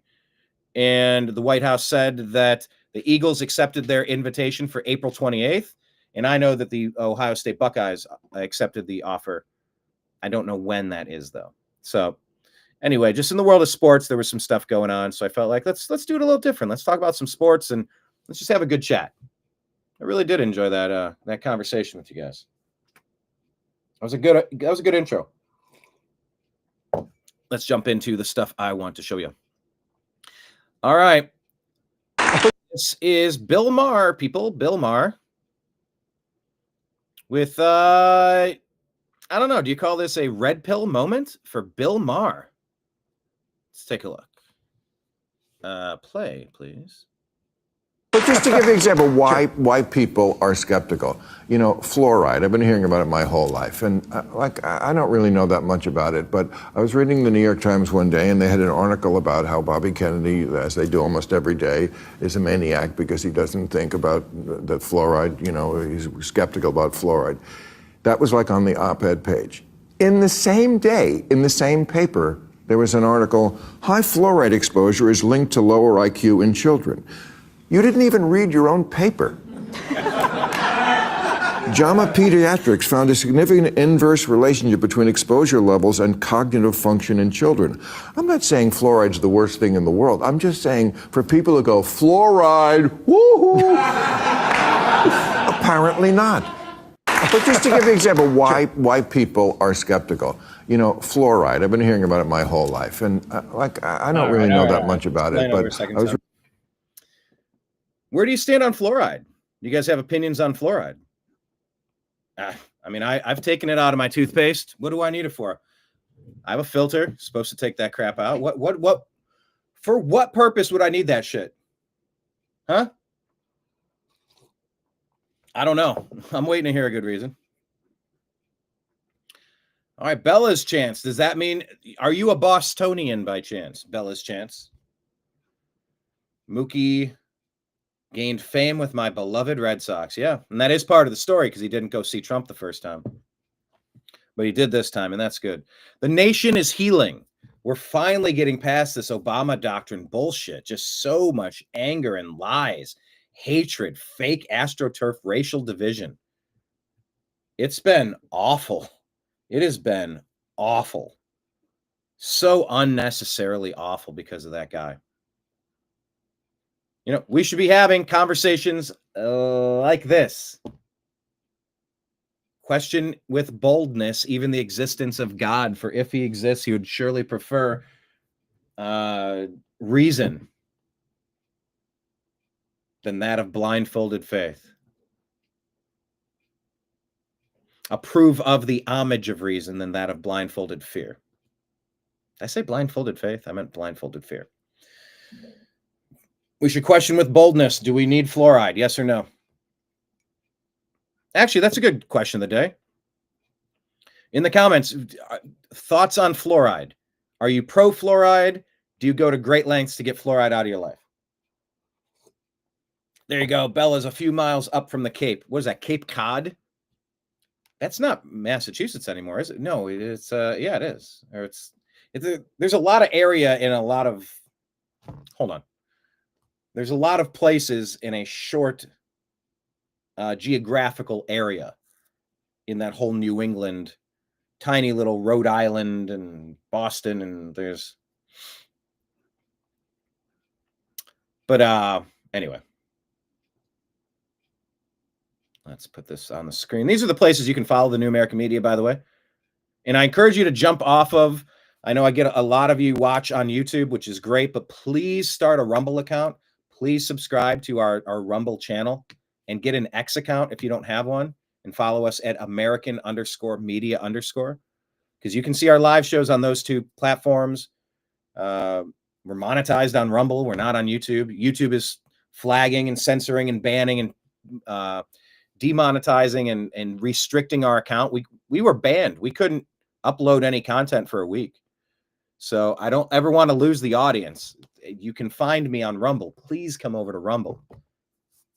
If you let the advertisement play on Rumble for the show, it's like tossing a penny in the wishing well. So like I see there's little icons. I can see David and Bella and Kenneth. You're all on YouTube, but YouTube can easily send me down the memory hole.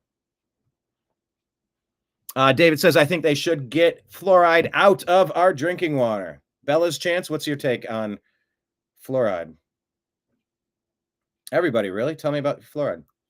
But it's good that Bill Maher's having this conversation. This is what we're supposed to be discussing, not the fake Colin Kaepernick crap.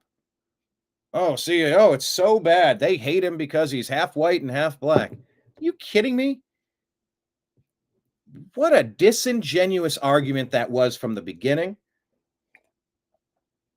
And what a terrible thing to try to force me to acquiesce common sense and logic and knowledge to go along with your fever-dreamed racist fantasy that Colin Kaepernick couldn't find work because he's a black man, because he took a knee, because reasons that he couldn't quite define. Yeah, he was benched for Blaine Gabbert. He was not good. But the media pushed that narrative through Nike, through ESPN, ABC, ESPN, Disney. ESPN pushed that racist drivel at you. And they used it for one of the 1,000 things to hammer over our heads. I don't want to talk about fake issues. No, I did it because of abuse. They were completely mischaracterizing all of the relevant data to push a fake, one-sided narrative to divide America. The Obama doctrine. I don't want to talk about fake stories. Now, that's not to say that police abuse is not true. But tell me, where was the same outrage? Where was the outrage when the white guy, Kelly Thomas, was beaten to a pulp by, I believe it was Officers Ramos and Campione? If their name's incorrect, please forgive me. Actually, I'm going to look it up because I do say it all the time. Kelly Thomas killing. Who were the cops? I think it's Ramos and Campione, but I think I might have conflated that with a different story. If I'm going to mention the names of these two killer cops, I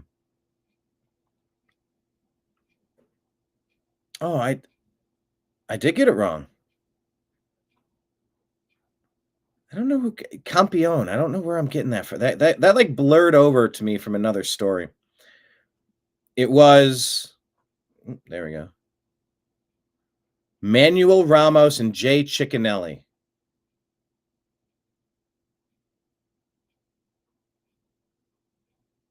First officers on the scene, Joseph Wolf.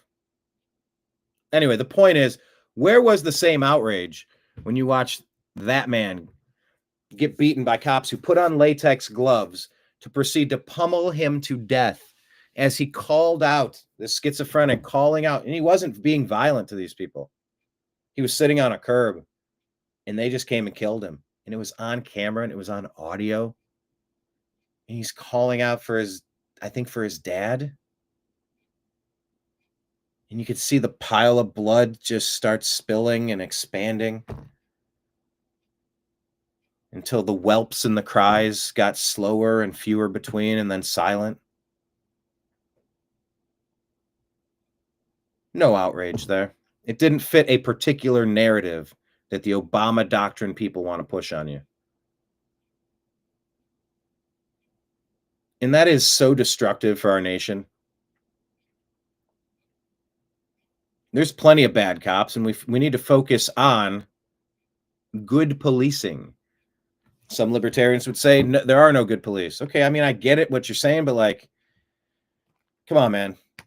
If someone is trying to abuse us, we would ask for a little bit of help with some bad guys to help so I don't have to go military. It's a little better for society when you can outsource some of these big issue problems. But yeah, a very limited, very accountable team of police officers with body cameras that you cannot turn off ever.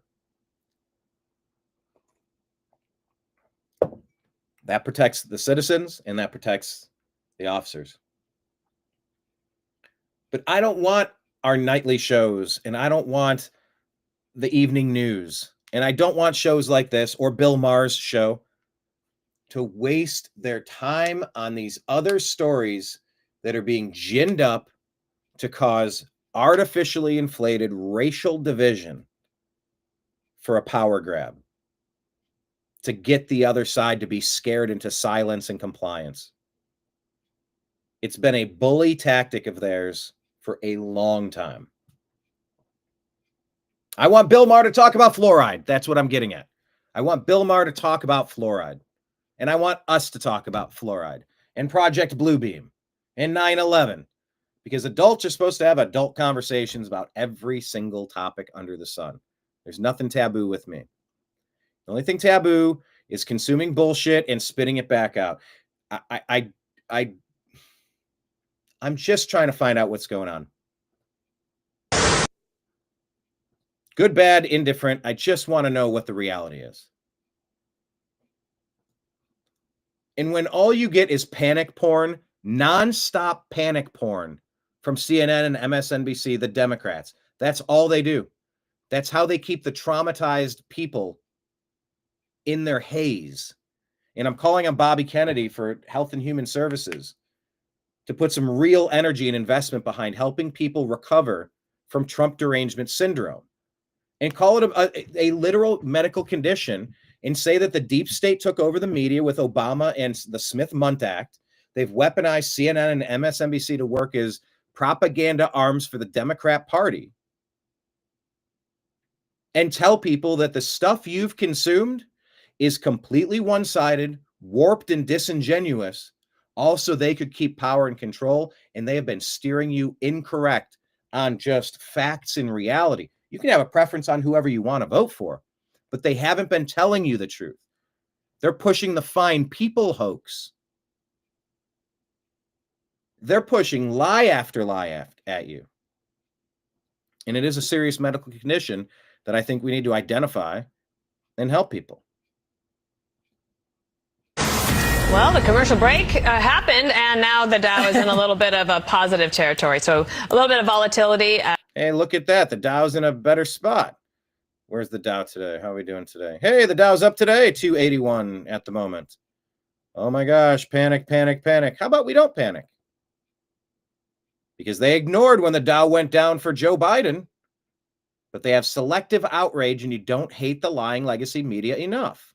As people price in some of the discussions this morning, as the White House says over 50 countries have contacted the White House looking to negotiate or at least discuss tariffs, and then the president have. Well, the commercial break happened, and now the Dow is in a little bit of a positive territory. We posted here. Welcome back, Dow. Don't freak out so much next time. Lynn Patton posted a whole bunch of things. Majority of Americans support tariffs. Under Biden, your stocks lost 50% of their value. What?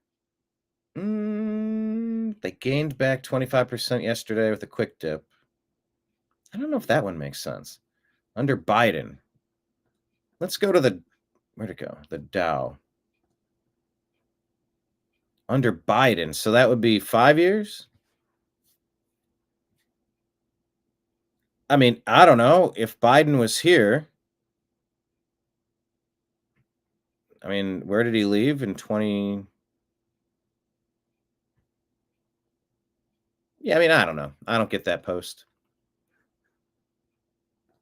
But the Dow has bounced back. And yes, guys, please understand this. What you're witnessing with these tariffs, it's a lot of recalibration right now. This phase of the tariffs is to get the tariffs off of our goods.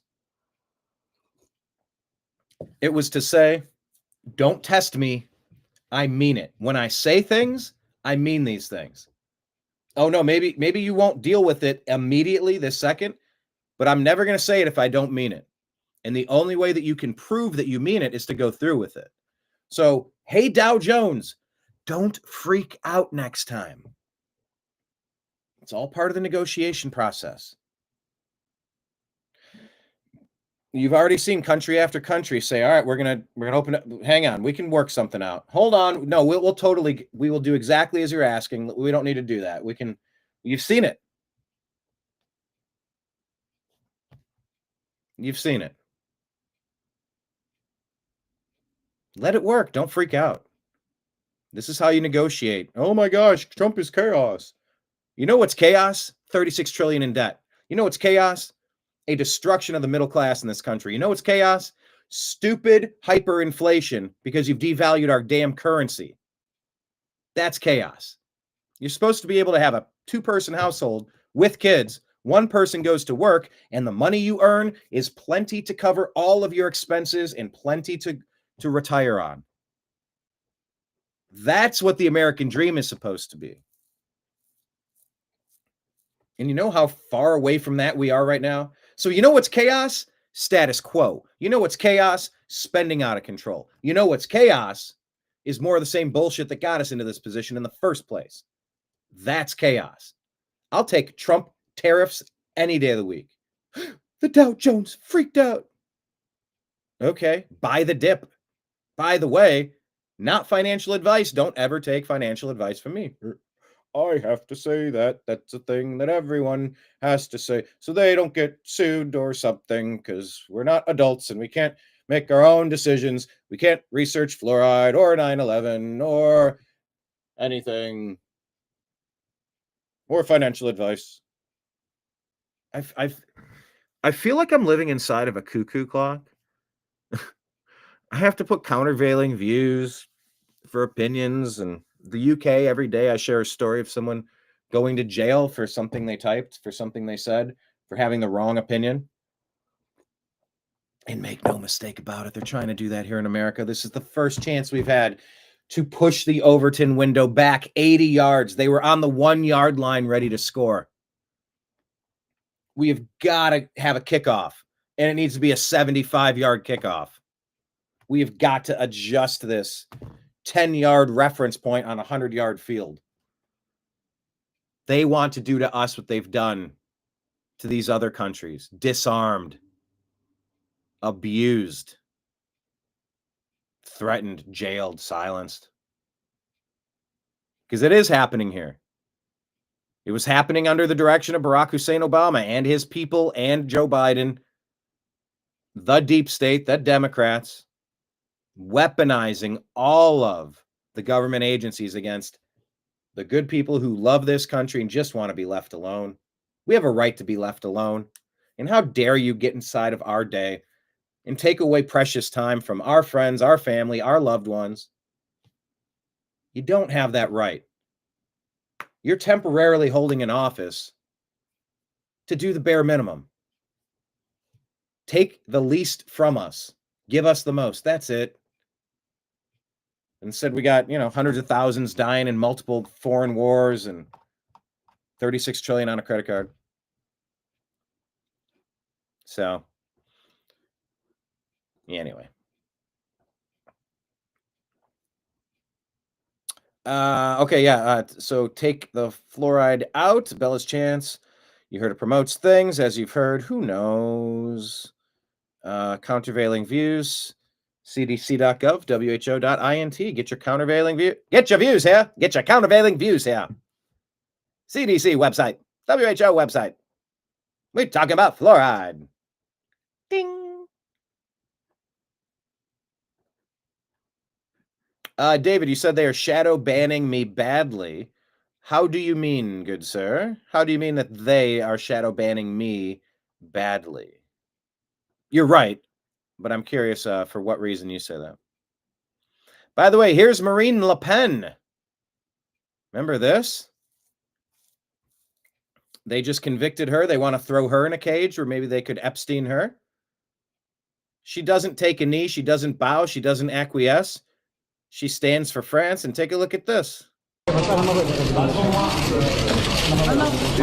By the way, they call her far right. You never use the term far right. That's ceding the language. I consider the Democrats and the globalists to be far left.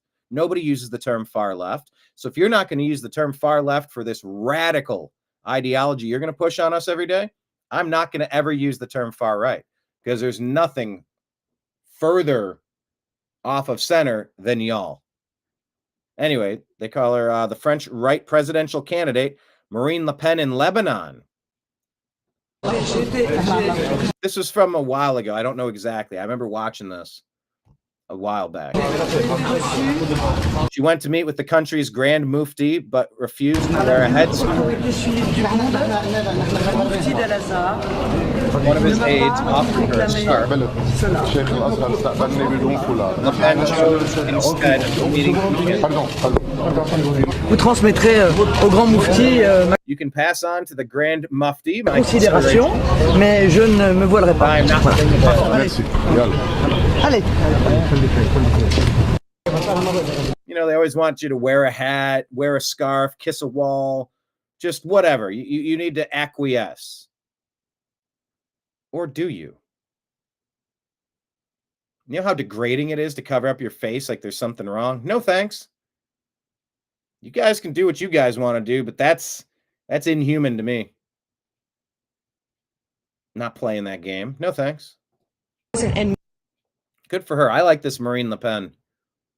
I hope she's able to fix France. I mean, I'm not going to hold my breath, but I hope they can.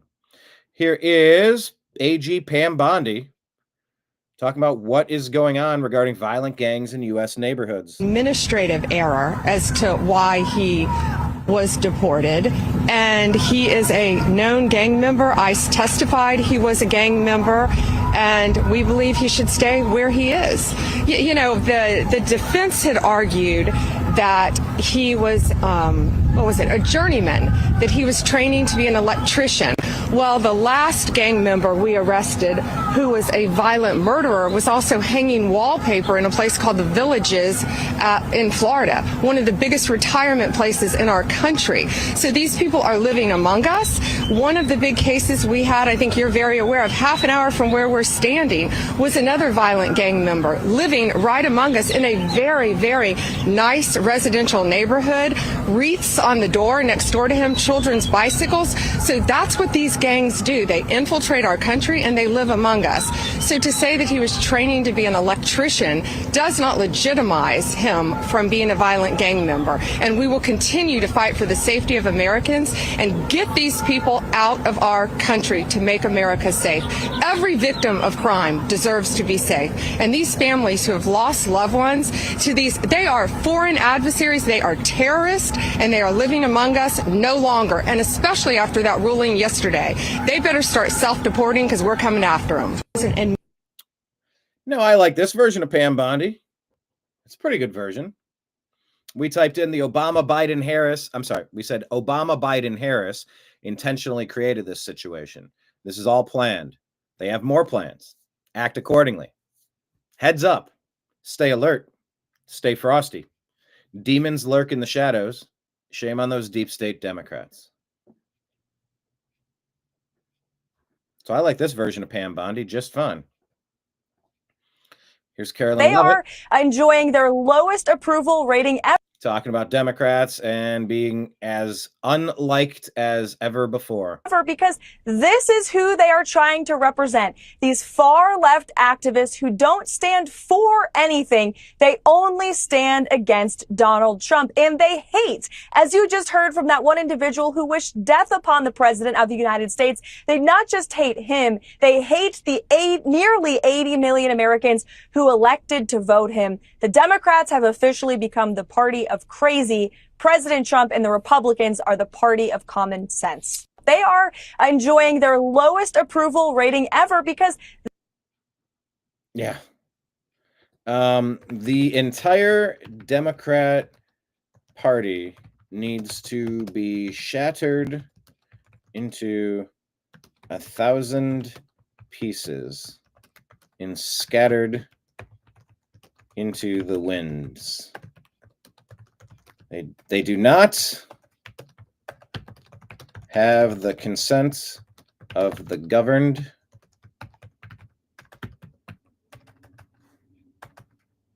RNED. There you go. Consent of the governed. And they are engaging in treason.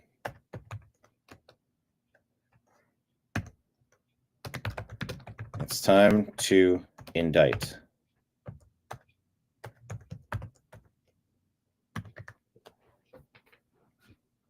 This isn't just a disagreement over what type of topping to have on the pizza. This isn't just, do you want the vanilla chocolate cake for the birthday cake, or do you want the chocolate birthday cake? Vanilla, chocolate, pick one. Do you want mint chocolate chip, or do you want strawberry ice cream? It's not just a disagreement over little things. This is a disagreement over the United States of America. And the one side is constantly lying and using racial manipulation to silence and control by cajoling the rest of us. The public can't stand the Democrat Party because they've been attacking us nonstop for decades. And by the way, the deep state is a Republican thing too. The Bushes, the Cheneys, Romney, McConnell, Graham, Kinzinger. There's a few right now. How about Amy Coney Barrett? I think there's a few people that are Comey. I think there's several people that are full-fledged members of this deep state. And they're playing for the team that wants to harm you. They want to psychologically harm you with constantly bombarding your brain with negativity, division, hatred. No. It's Trump that's hateful. He's hateful to everybody that's not. No. He's pro-American. That's the part. You can take issue with 10 or 20 decisions he's made, and there's investors, and there's BlackRock, and there's Israel. And I hear every one of your concerns. There's a big concern that too many of these people are being taken too quickly without what some are calling due process. There's concerns about President Trump. But the reason he's so hated and why they're going so hard at him is because he's effective. And if they turn off the money supply, so they stop stealing out of your pocket to fund these groups who hate you, who hate this country, who are trying to ruin this place, poison it from the inside out. It's the Cloward and Piven strategy of the Obama doctrine. You overwhelm the system with so much spending, it goes bankrupt. And guess what? You get all of your buddies rich along the way. So not only do you get to topple the nation, you also get to become millionaires because of it. What a great plan. What do you think Pelosi's been doing with Schumer and Obama and Biden? What do you think they've been up to? They're robbing us blind, and they're taking away our civil liberties. David was saying it's hard to find us on YouTube today. Yep, that's why, once again, not just you, David, but everybody, please sign up for a free Rumble account. Get the app on your phone. Like, for example, Steven Crowder is no longer putting content on YouTube. There's no point. They can't jump through the hoops. They don't even tell you what you said that was wrong. They won't offer you the opportunity to mute it. They just ban you. And Rumble is like it used to be on YouTube. Everybody has everything to say, and they just let it happen. That's how social media is supposed to be. So please get a Rumble account. They're not a sponsor yet. But yeah, if YouTube is shadow banning me, I mean, I'm not surprised at all. Did Marine Le Pen get out of prison? I think so. House arrest. Let me see. Is Le Pen out of jail? I'll address that. According to Grok here. not in jail. She was convicted of embezzling European Union funds on March 31st of 2025. 4-year prison term, 2 years suspended, and the other 2 to be served under house arrest with an electronic tag. However, Le Pen has appealed the verdict, and the prison sentence and fine are on hold pending the appeal process. The appeal does not suspend her 5-year ban from running. A 5-year ban from running from office. That's what this is all about. Screw them. France, take control of your damn country. Get it together, would you? The UK's got to get it together. Ireland needs to get it together. Denmark needs to get it together. All of Europe needs to get your act together right now. We are not playing Team America World Police, but you can't let them take out the populace that you need to defend your country from the invasion that you're under.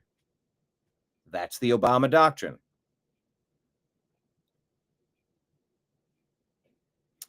This does delay any form of detention, including house arrest. Therefore, she's not currently serving jail time or under house arrest while the appeal is ongoing. Worth noting, French legal system can be slow and appeals often take months or years to resolve.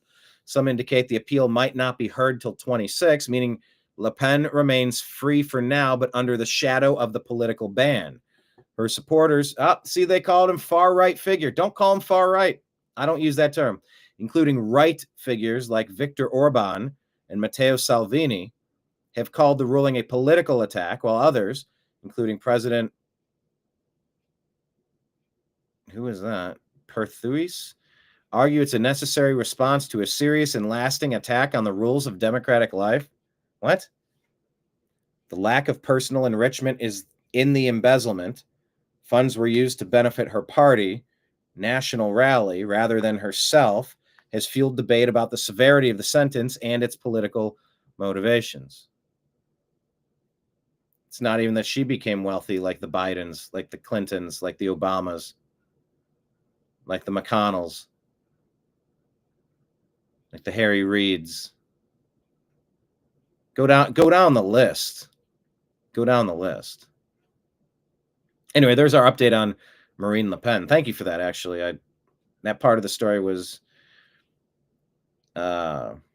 sort of lacking. I didn't quite get the update. I sort of had the same general vibe you had, just kind of scrolling. If I do a deep dive, I'll do a deep dive. But I don't know, something pending appeal I didn't get too worked up over per se. I covered it in a frustrated way because, they're doing the same thing they did to Trump, to Bolsonaro. They can't beat him, so they have to play tricks on him so that they can keep robbing you. It's self-defense, people. Like, they are trying to ruin our lives. You have to put some self-defense measures in place. And that's a populist running your country. And you can take issue with a lot of things President Trump has done, but I've never seen somebody get so many wins this quickly and to put us directionally moving in the right general area. That's almost a 180-degree turn from we were going over the falls. We were going to be in a barrel and go over Niagara Falls. We have turned it around and we are going somewhere other than directly at the bottom of those, where those rocks are sticking out.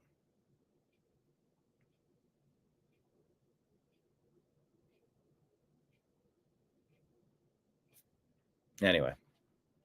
Insider paper said, where do we go? That's bigger. U.S. markets surged at the open with the Dow gaining 1,300 points. Where are we at today? Let's do a live check-in.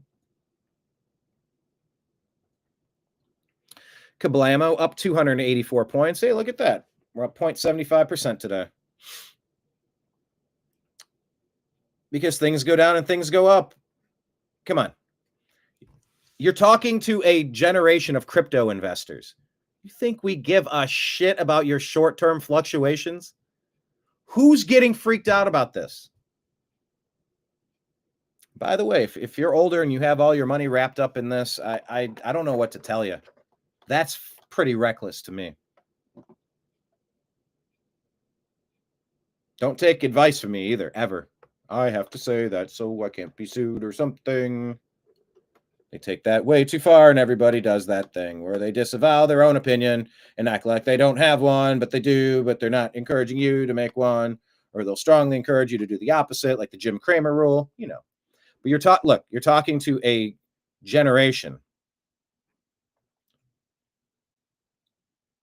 of people who are crypto investors. Yeah, it swings wildly down. It swings wildly up. We're used to it. Not going to freak out. But I get it. The 80-year-olds are, and they're still like that final generation of brainwashed TV users, which is why those are the only people that you see at those Doge rallies. Oh, look, hands off our Medicare, hands off of our Social Security. It's like, fool, don't you get it? You're bankrupt. You're beyond bankrupt. So anyway, yeah, our nation is toast if we don't fix this. We have to fix it. No more unnecessary spending. We're going to claw back every dollar that we can. Yes, we're going to need some investments into our military. Doggone it, military industrial complex.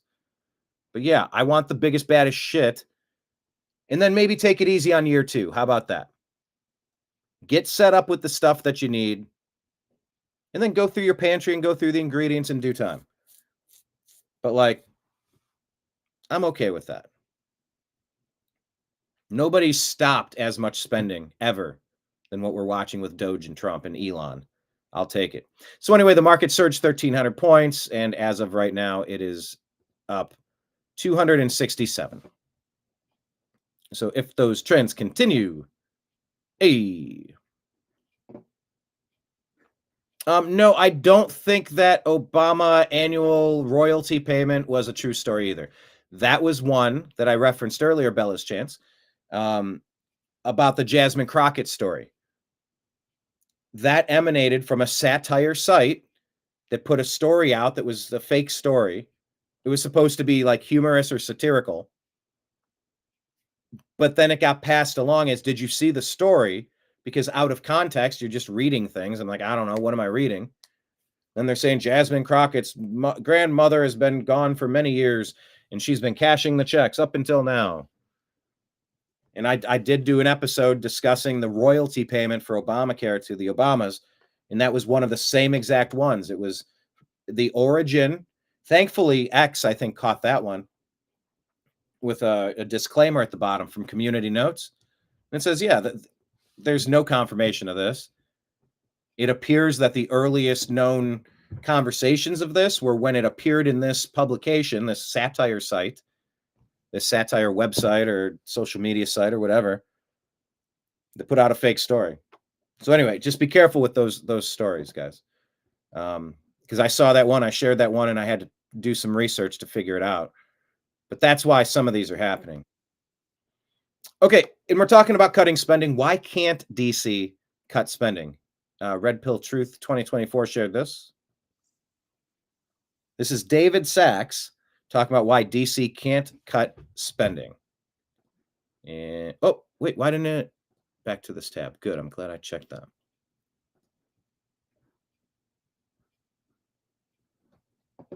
Oh no, it's okay that we make mistakes. We Bella's Chance. Listen, I literally went through that story and had to do the deep dive because it didn't seem right. And the more I looked around, I'm like, this isn't right. This isn't confirmed. I don't see anybody confirming this. Let me dig deeper. Then I started to find some community notes, and it's like, no, that's where this is coming from.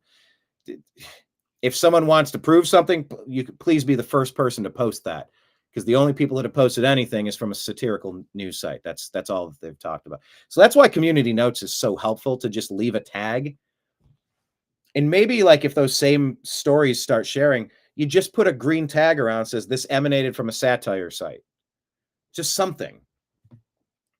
I think we could community note that. I've sent Elon, I don't know, many messages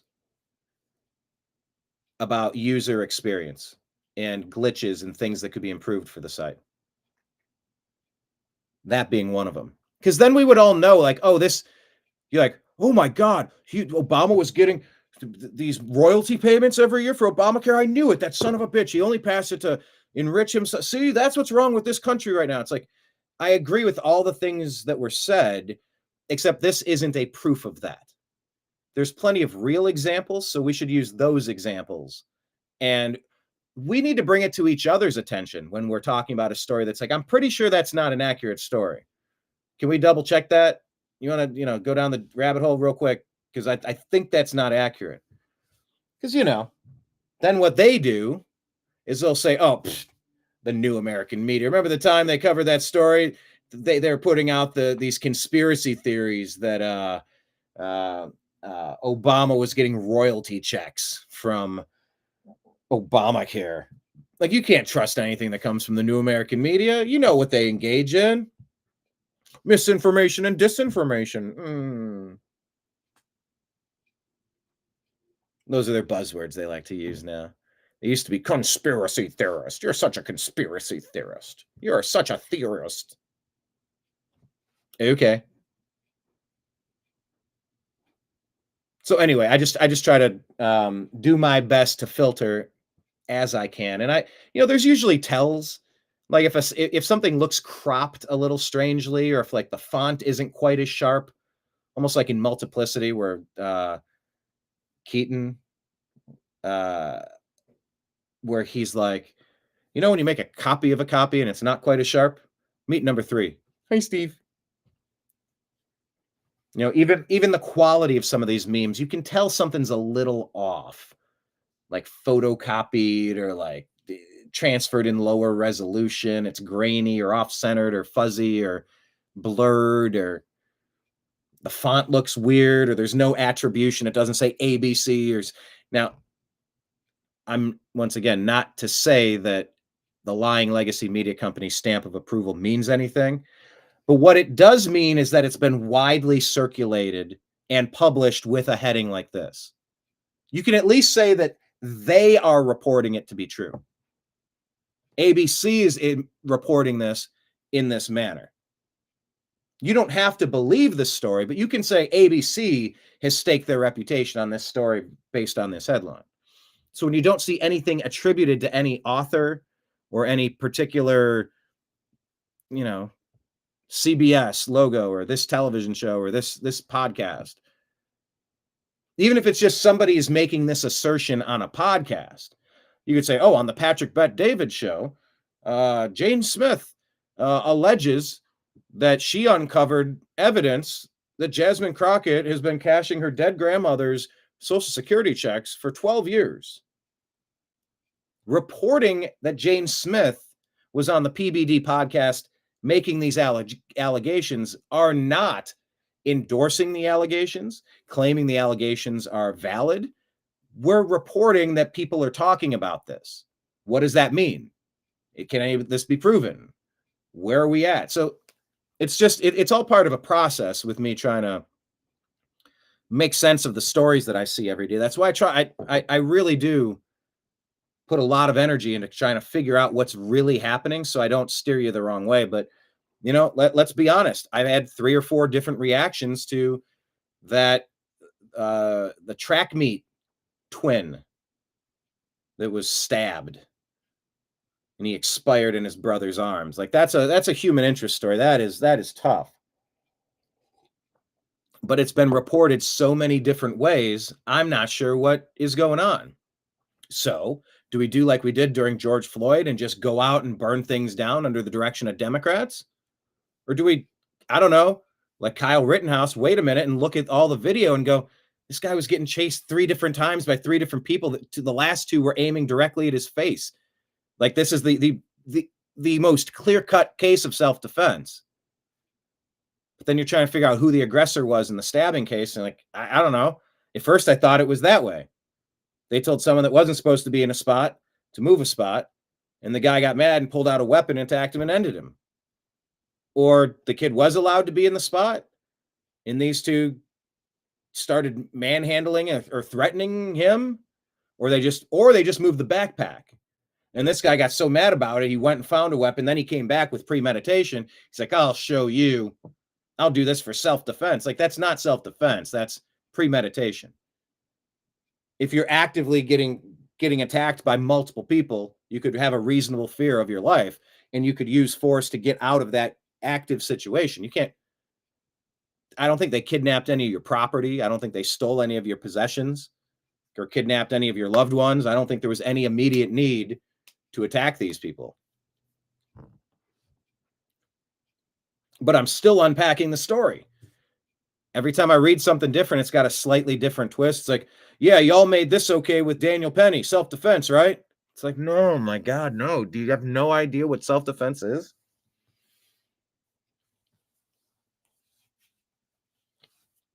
Because the guy on the subway that Daniel Penny restrained, he was threatening the lives of all the people in that car,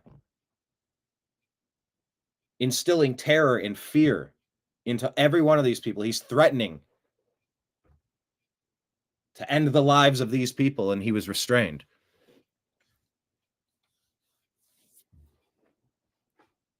So that's a story I still don't even have the facts on. But I did. I'm like, oh, so this is a Rosa Parks? Like, don't tell me I'm not going to go to the back of the bus. I'm going to sit right here. Oh, and they took that young man's life over nothing. I mean, over something, because yes, that's exactly the same. I'm still trying to unpack. There's a lot of bad narratives going on. I thought the interview with the dad and the brother were very telling, almost like they're obfuscating. And I thought the brother made it sound like they were the aggressors, but forcefully telling someone to get out of the seat, whether you're supposed to be there or not. That's not really so. Like, what was his backpack moved, and then a struggle began, and then a fight did break out, and during the fight he used a weapon to defend himself, or he tossed his backpack over with his book, says, get the hell out of here. The guy's like, I warned you what was going to happen if you came at me. Then he got his backpack and he went to the car and he grabbed something and he came back and he went and killed him. I think all of these details are going to matter, and I don't have any of the details. So you know what I don't do? I don't burn my own country down. I don't burn my own city down. That's what the Summer of Love was. That was all to get Trump out of office. That was all to just really make Orange Man bad and make the whole brand of MAGA, Republican, try to make it all toxic. Plus the coronavirus. Oh my. And then when they got in power, they messed up literally everything they touched for 4 years straight. Except to them, they weren't messing it up. They were doing exactly what they were hoping to do. So that's where we find ourselves now. A little bit of new leadership. Okay. Here is why DC can't cut spending. The U.S. government, David Sachs on cutting U.S. aid, runs a $2 trillion deficit every year. We're in debt almost $40 trillion. And we also knew that anytime anyone tries to cut anything in Washington, the whole city screams bloody murder. Okay, so the question is just why? Well, now we know. The money is all going to them. It's like round tripping to them. New York Times, getting paid. Politico, getting paid. Bill Kristol, perennial warmonger, getting paid. Ukraine, getting paid. Like 11 out of 12 publications, Ukraine, getting paid. Incredible. Viktor Orban, who's the prime minister of Hungary, was saying that he's very popular in Hungary. His political opposition, funded by USAID. In Poland, the left-wing political opposition funded by USAID, and on and on and on it goes. BBC, you wonder why everyone in the UK is so, yeah. Like, I couldn't believe the BBC is getting paid. Every left-wing organization in the world seems to be getting paid by this slush fund at USAID, which disperses about $50 billion a year. That's $1 billion a week. That's actually a lot of money. And so it makes you wonder, the left in general tries to portray itself as a movement of the people, that it's grassroots. This is the exact opposite. This is AstroTurf. And it's totalitarian. They're funding the oppressive backward regimes. They're not the good guys. The bad guys have been pushing the bad shit for far too long in far too many places. That's why the leadership in Canada matters. Mexico matters.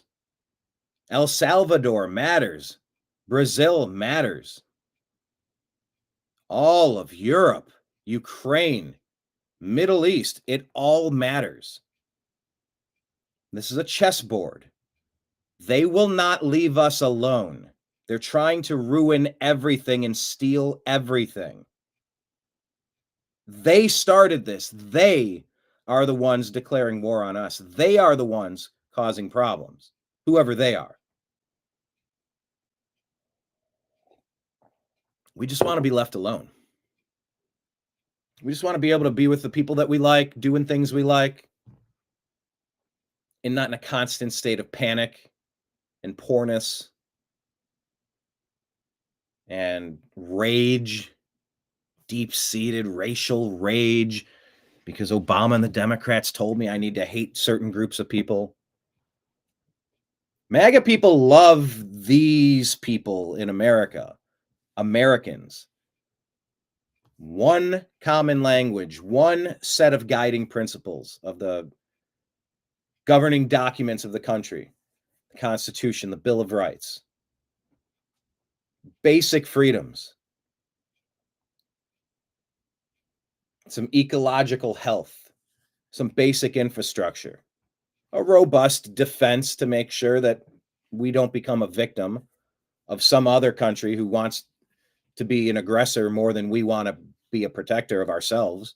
So it's got to be strong. But most of us are looking for pretty basic stuff. They just make it harder and harder. So yeah, when you start cutting the funding, you start to see who's shrieking. And when you see that, you start to get a good idea of who's on which team. This is basically and this is AstroTurf, like he said. This is not something organic and from the ground up. It's money coming in. money coming from the top down out of Washington to fund all of these groups, maybe not even in the United States, like all over the world. So it makes you wonder, what is the real level of local support for these left-wing policies all over the world? I don't know.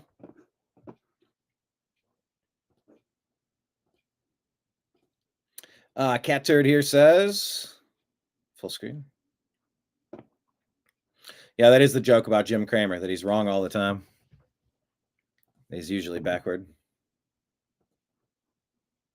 What is it? It's like the inverse Kramer thing. It's like whatever he says, do the exact opposite. That's like a running joke or something. Cat Turd here says, there's nobody I have less respect for in the entire country besides Dr. Fauci than Amy Coney Barrett. Trump appointed her and gave her her dream job and complimented her and praised her, and she's been an ungrateful, backstabbing POS since day one. She got $1 million liberal book deal within weeks, and her whole goal in life is to be praised by the New York Times. Weak, coward, sellout, fraud. She's everything that's wrong with this country. She's an absolute disgusting fraud. Rogue Republican says she's a McConnell Bush establishment pick. I knew she wouldn't be loyal. Carmen saying, why did he pick her? She was never conservative.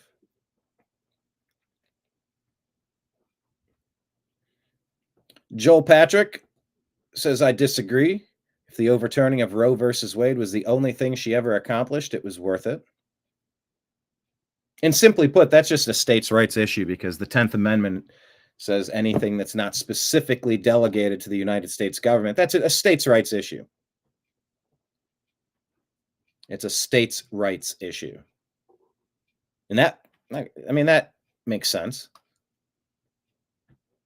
That's why certain states shouldn't be allowed to prohibit you from self-defense. That is something that's a national blanket. It covers all of us. I was watching Tombstone again yesterday, and they implemented a policy where you're going to be disarmed in town. You know, so I mean, back to the 1700s, this has been an ongoing conversation. When was that? The 1800s? I forget what year. Anyway, Amy Coney Barrett, disappointing. Okay. Mapped it through. Here's Antonio Gracias exposing explosive findings. Illegal migrants are exploiting Social Security system, accessing benefits, and voting. To the benefit programs. We found in the benefit programs that every benefit program we looked at was being accessed by these people. You know, 1.3 million of them are on Medicaid right now, today. And by the way, it's just ramping, it's just starting, just to give you a point. And then out of curiosity, I woke up at night like 2 a.m. I couldn't sleep. My mind was right on this. I sent the engineers a note saying, hey guys, let's just look at the public voter rolls, see what we find in some friendly states. And we looked at the voter rolls and we found that thousands of them were registered to vote in a handful of states. And then we went even further with those friendly states and found that many of those people had actually voted. It was shocking to us. If I hadn't seen it with my own eyes, I wouldn't have believed it. And so now the question we're asking ourselves is, what do? We referred some to prosecution. That's ongoing right now. We're thinking through how to do it. And the reality is they have various kinds of status, and it's a very detailed analysis legally they're working through right now about how to deal with it. So thousands of those people registered to vote. Yes. In the election. Which is a federal crime, by the way. Well, yeah. I mean, the interesting thing is like the Heritage Foundation has a very good project. It's obviously right leaning, where they're studying all cases of fraud. I looked at it before we were here. There's only been 24 cases since 2003 of somebody who's a non-citizen trying to vote. Now, those are people caught. So this would be incredibly dramatic if it was even 1,000 people. Oh, no, Jason, it's more than 1,000. I've seen it. I've seen the data myself, and it's more than 1,000 in just a couple of states. I mean, it is shockingly bad. And this is the tip of the iceberg, guys. It's the tip of the iceberg. This doesn't include the 7.8 million people that ICE has that have come in illegally and know are here, and all the people that came illegally we don't know are here. I mean, this is not a political issue. I want to be really clear about this. Yeah, Antonio, this is about America.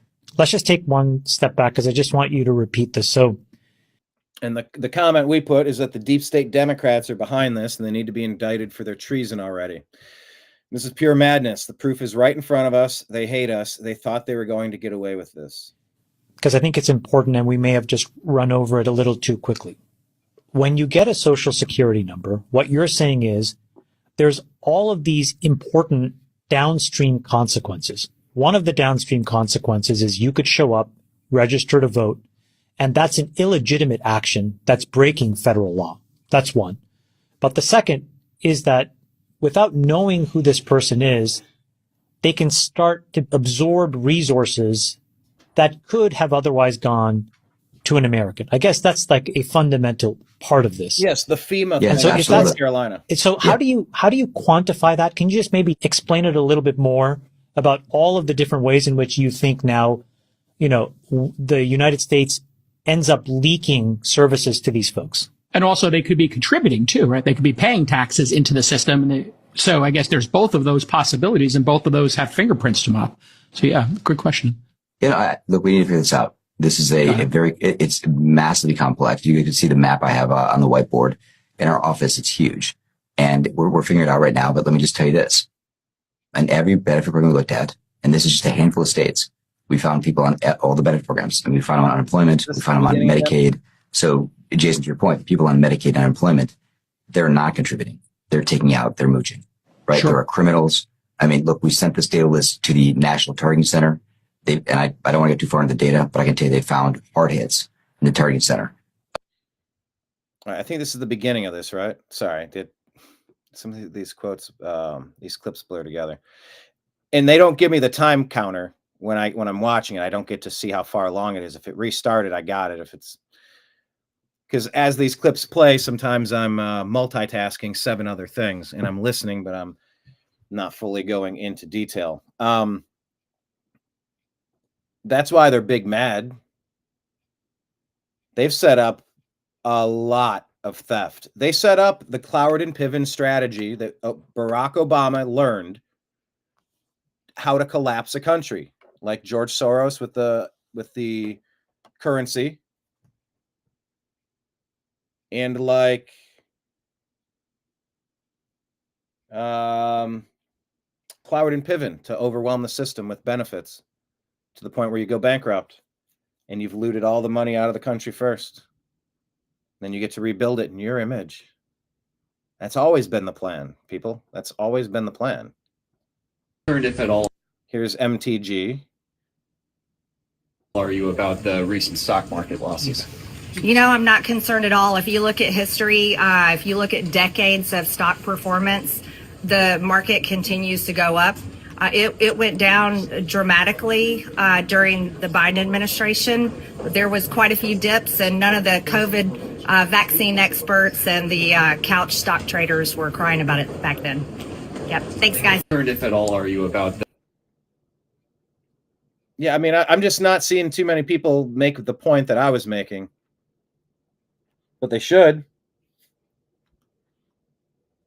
It's the crypto generation. We're used to massive swings, massive fluctuations. Donald Trump put this out through, it was shared through Real America's Voice. This is off of what, Truth Social, I think. He says, I just had a great call with the acting president of South Korea. We talked about their tremendous and unsustainable surplus, tariffs, shipbuilding, large-scale purchase of U.S. LNG, their joint venture in an Alaska pipeline, in payment for big-time military protection we provide to South Korea. They began these military payments during my first term, billions of dollars, but sleepy Joe Biden, for reasons unknown, terminated the deal.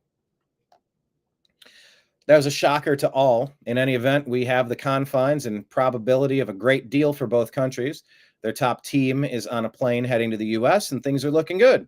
We are likewise dealing with many other countries, all of whom want to make a deal with the United States.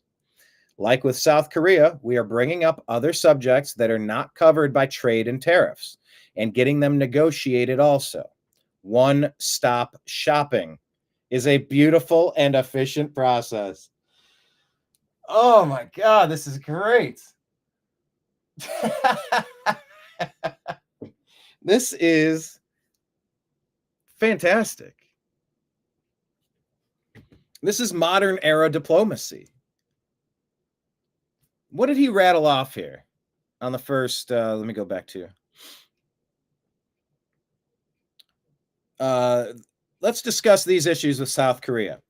All right, your unsustainable surplus, tariffs, shipbuilding, large-scale purchase of the U.S. What about LNG, your joint venture in an Alaska pipeline, payment for military protection we provide to South Korea. Let's do a couple here. Let's talk about all the things. Let's touch base and see where we're at with all the stuff. And President Trump is going to negotiate to make sure the United States is in the most favorable position and link these other countries up with us. Link them up. That way you'll have economic bonds that will make it much less likely that things should go sideways and stupid, because you'll have kind of some connections. You'll have an investment reason why you should have a stake in the process, a stake in the success of the other country. It's like you buy rookie cards and you're like, oh, I hope that guy stays really healthy and has a great career over there in Minnesota or wherever. You have a vested interest. You've invested in it. People keep saying that's what President Trump's, what he's trying to push with Ukraine and Russia is like, guys, let's do some mineral deals. Let's work on some stuff. Stop killing each other. Let's make some money. They're not quite done with what they're doing, unfortunately. But if the U.S. doesn't have to foot the bill, that's a big step in the right direction. I don't want to see these people die unnecessarily. You know what I want to see less than seeing all these people die? I don't want my national credit card that's in the opposite direction of where it needs to be. I don't want to put stuff on a national credit card to fund and encourage you guys killing each other. I'd actually like to negotiate a peaceful stop to whatever you're doing, stop it. And work it out. Like, just do a pause, stop. We're calling it. The game's over. Let's tally up the points here. Just stop. But Zelensky doesn't want to stop, and they don't have elections over there. But anyway, what President Trump is saying, it's pretty ingenious, pretty interesting. Yeah, there we go. Like with South Korea, we're bringing up other subjects not covered by trade and tariffs and getting them negotiated also. One-stop shopping. It's a beautiful and efficient process. China also wants to make a deal badly, but they don't know how to get it started. We are waiting for their call. It will happen. God bless the USA. Psh. Like a boss button. Dude, America's back. Finally, leadership. That's just a huge win. And someone to negotiate good things happening. We're talking about what's going on globally with resettlements of people and no-go zones and what's happened in Europe and all over the UK. Just pick a country. And what's been going on in the United States with up to 30 million non-Americans from every continent being moved into other strategic locations for God knows what purpose. Unvetted, unproven, illegal.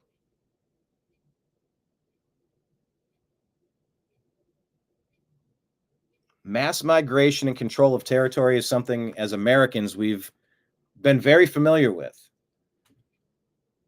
The entire continent has been an ancient tale of migratory peoples. I don't know how many Indian tribes. Yes, I said Indian. Cleveland Indians home opener today. Pretty cool truck, huh?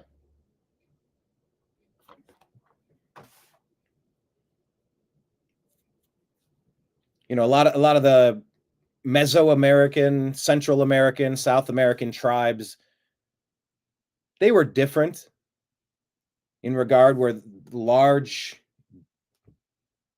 well, then there's the question, who built what? Did they build those temples? Or were the temples there by the time they got there? That's a whole other story for Ancient Aliens question, but the migration of humans based on ideological reasons and the lust for territory conquest have led a lot of groups, a lot of places for a lot of reasons. And this message here was discussing the Crusades. I think it's sometimes important to look backward to understand where we are today. Here's a fun fact. The Crusades happened because of Islam, because Islam is not a religion of peace. The first crusade began in 1095, but it wasn't because Christians were looking to pick a fight with their neighbors and baptize the whole face of the planet. The first crusade was called only after 4 centuries of Muslim aggression. The first crusade was called 460 years after the first Christian city was overrun by Muslim armies. 457 years after Jerusalem was conquered by Muslims. 453 years after Egypt was taken. 443 years after Italy was plundered. 427 years after Muslims first laid siege to the Christian capital of Constantinople. 380 years after Muslims conquered Spain. 363 years after France was first attacked. And 249 years after the capital of Christendom, Rome itself, was sacked by a Muslim army. The First Crusade only came after centuries of church burnings, murder, enslavement, and forced conversions of Christians, all at the hands That's not cool. of Islam. And by the time the Crusades finally began, Muslim armies had conquered 2/3 of the Christian world. Look, if you want to keep living in your fantasy land where all religions are equal or where Islam is the victim, go ahead. But just so you know, history is repeating itself. Our nations are being invaded by millions of Muslim men of fighting age. This is a holy war, one that Islam started, indeed, one that Islam views as never having stopped in the first place. Islam is not a religion of peace. Its text, its prophet, and an enormous percentage of its adherents are hell-bent on breaking the cross, though they never will. There are 109 verses in the Quran that call Muslims to war with non-believers for the sake of Islamic rule. Some are quite graphic, with commands to chop off the heads and fingers and kill infidels. Their holy book also says that Muslims who do not join the fight are, quote, hypocrites, and are warned that Allah will send those people to hell if they don't join the slaughter. But here's a fun fact. The Crusades happened... All right, then it resets. I mean, what were you taught the Crusades were about? I've had different teachers try to tell me that it was acts of Christian aggression, and then I've viewed content like this that said, no, this was a response to their warlike strategies of Islam to conquer all of the lands. How were you taught? Oh, that's cool. Bella's Chance says, I've seen WB Mason trucks forever. I believe their headquarters are in Massachusetts. That's awesome. Yeah, man, look, I've been a sports fan my whole life. I got so many of these cool trinkets, but it's like, I think what I'm starting to do is just list them and selling them off to collectors. I think it's one of the things you can only display so many cool things to the point where it's like, all right, now I got boxes. I've been going to sporting events for, come on. Although I haven't had a lot of giveaways lately. I've got some Cleveland Browns posters, but yeah, I'm a big fan of the giveaways. Yeah, WB Mason trucks. And I've never been a big collector of like toy vehicles, or what do they call these? Whatever they call them. You know, like to scale models or whatever. But I do find my way into some of them. I think I sold one of those within the past 6 months. I think I sold a bobblehead of like Mike Hargrove, the human rain delay. It's fun because it's like I get to experience reliving it existing in all of its glory, taking pictures and, doing the description and putting it on a listing. Then someone purchases. Then you go find the right size package for it and you wrap it up and you deliver it to somebody who's super excited to get it, and they take it out and it's like Christmas to them. And it gets like this whole second experience of bringing somebody some joy. There's something awesome about craftsmanship and legacy and creation of good things to leave behind. Because everything's temporary, but, it's fun. I love the process. I need to do more of it. It's just been it's been a thing that I do, but it's never been the thing that I do. Maybe it should be. Who knows? But yeah, the trucks are super cool. Anyway, yeah, just curious to get anybody's thoughts on the Crusades, because I've had teachers teach it different ways. And our question was, what is the counterpoint to this perspective? Or is this commonly known as fact? So I've had teachers explain it that way. And I've also heard a very different story. Did you see this one? End Wokeness put this out. Oh, geez, I got to put countervailing views back on the screen. Go to cdc.gov and who.int or cisa.gov/rumor control. The Cleveland Clinic study is claiming that those who End Wokeness is sharing this chart that says Cleveland Clinic study says those who got the flu vaccine were 27% more likely to get the flu this year. So there's not, and then there it is with them, and then there's the difference between them. And then I guess part of the question would be, is there a severity difference? There's lies, damn lies, in statistics. Remember, that was the claim during COVID, was like, well, one group is more likely to have really bad outcomes. The other, yes, you'll get it, but it'll be less severe. But some of those claims have come under a lot of scrutiny lately. Is that something that any of you take each year? I do not. Here's Chuck Schumer. Listen to his thoughts on tariffs back in 2005. Now we'll move on to Donald Trump's dumb and costly tariffs, the Trump tariff tax. The bottom line is very simple, Mr. President. Oh, that was a recent one. And now this is him in 2005. I'm sorry. It said something different on the screen. The Chinese have enjoyed a huge trade surplus with the United States, as this chart shows. But much of that trade surplus is because the Chinese don't play fair. They don't let our goods into their country. I can tell you company after company in New York who cannot sell goods in China or can only sell the goods under certain conditions. Was deeply disappointed last Thursday night when Senate Republicans rejected, last Friday night rather, I was deeply disappointed last Friday night when Senate Republicans rejected my measure to halt, the market is having its worst days since the COVID crisis. The ball is in the House Republicans' court. They can see for themselves just how fiscally reckless and ill-conceived the Senate bill is. Ill-conceived the Senate bill is. Donald Trump's obeisance, or Republicans' obeisance to Donald Trump's obeisance, obedience, increasingly increasing. He's having a hard time. Dude, this guy is like done. This guy needs to go away. He is very Biden-y. He needs to step aside and just kind of govern from the side. He doesn't have it anymore. Popular agenda. Now we'll move on to Donald Trump's dumb and cold. Yeah, he's all over the map ideologically, and it's whatever he happens to be in the mood of at the time.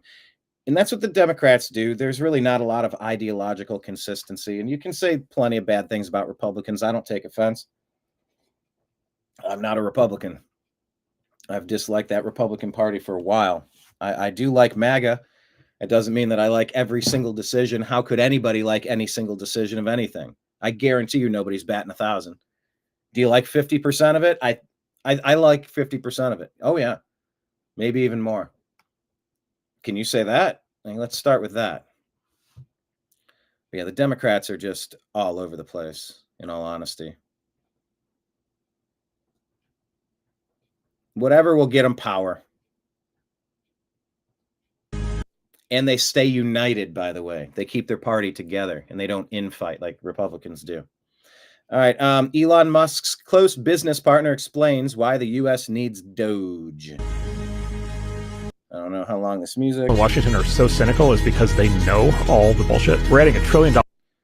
We're adding $1 trillion to the deficit every 100 days. It's compounding and now passing the size of the Defense Department budget. And it's compounding. And pretty soon it's going to be adding $1 trillion in every 90 days, $1 trillion every 80, then $1 trillion every 70 days. And then if it doesn't get fixed, at some point we enter a hyperinflationary spiral and we become Argentina or Brazil and kablooey, right? So everybody in DC knows something has to be done. And then everybody in DC knows for a fact that's impossible to do anything. These guys can do is in the light of day. I'm reading it because I don't want the music copyright strike. A day, and they can do it on social media. They can completely bypass the press. They can completely bypass the cynicism. They can expose any element of, unconstitutional or, silly government spending. They can run victory laps every single day on what they're doing. They can bring the people into the process. These people are spending our money. Okay, here's the thing you hear in Washington. Here's one of the things. So the first thing you hear is this is impossible. They'll be able to do nothing. And then, I walk them through this and they're like, it starts to dawn on them that this is a new kind of thing. And then they're like, well, it doesn't matter because all the money is in entitlements and the debt and the military. And so you've got this silly fake, whatever, NPR funding or whatever. And it's a rounding error and it doesn't matter. It's the charging stations that don't exist. It's the $40 billion of charging stations and they build 8 charging stations. Or it's the broadband internet plan that. Yeah. Charging stations, broadband internet. Where'd the money go? I don't know. You're going to build a super fast bullet train across California. Where'd the money go? I don't know. You don't know. Okay. Delivered broadband to nobody, right? And cost you $30 billion. These boondoggles. And what everybody in Washington says is that $30 billion is a rounding error on the federal budget. It doesn't matter. Who cares if they make it go away? And of course, any taxpayer is like, what the? What do you mean? It's $30 billion. Yeah, $30 billion as a rounding error. And that's how we've been operating for a long time because everybody dips their beak. Everybody gets a little taste of it. Yeah, I'll get you a little bonus. I'll get you set up with something over here. Let's make it happen. I like that we're trying to get things figured out because we've been in a really rough spot for a really long time. All right, let me run through what I have for you on X here as we wrap up. If you have any thoughts, any other stories that you wanted to hear discussed today, please let me know. Kyle Becker is reporting the new Department of Justice filings reveal that Ryan Wesley Ruth, the man accused of attempting to assassinate Donald Trump in 2024, tried to buy a rocket launcher from someone he believed was a Ukrainian arms contact. Send me an RPG or stinger and I will see what we can do, he allegedly wrote. He said, Trump is not good for Ukraine. God. The filings also cite a letter where Ruth explicitly stated his intent. It is up to you now to finish the job. I will offer $150,000 to whomever can complete the job. Officials say Ruth surveilled Trump's golf course in Florida for 4 weeks, and had detailed maps, weapons, burner phones, and travel plans to Mexico. The FBI found fingerprints on the rifle aimed at Trump, a search history on how to flee, and handwritten notes urging Trump's assassination. All of this happened during the Biden administration, which had previously warned about MAGA extremists while missing clear threats from the other side. Continuing on, Libs of TikTok reporting that in Trump's Department of Homeland Security will enforce a 1996 existing law. This law fines illegal aliens $998 a day, up to $998 a day, for failing to leave the United States. They can also seize property for non-payment. Trump invoked the law during his first term, but Biden rescinded it. Illegals, you have a simple solution. Leave and self-deport.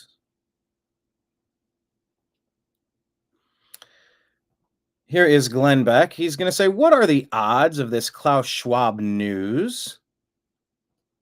Let's go like, how are we going to do this? Go like that. There we go. Play. By the way, Klaus Schwab is stepping down as leader. No, yes, not Klaus. Klaus is.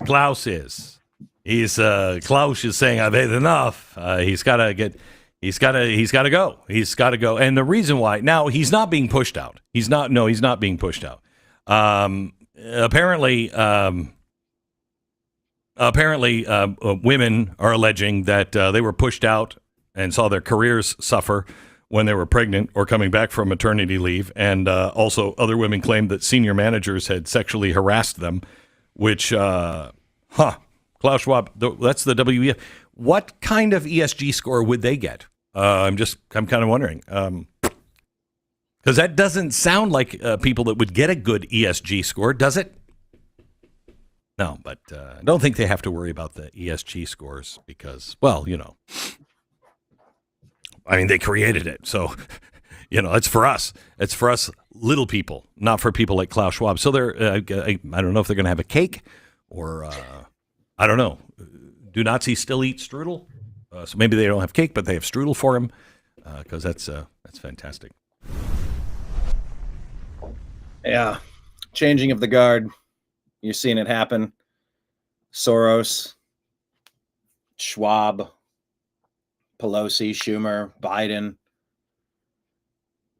They're swapping out. Yeah, check out our show yesterday. Don't be a panickin'. Tariffs dropped against America. Lying legacy media produces panic parade.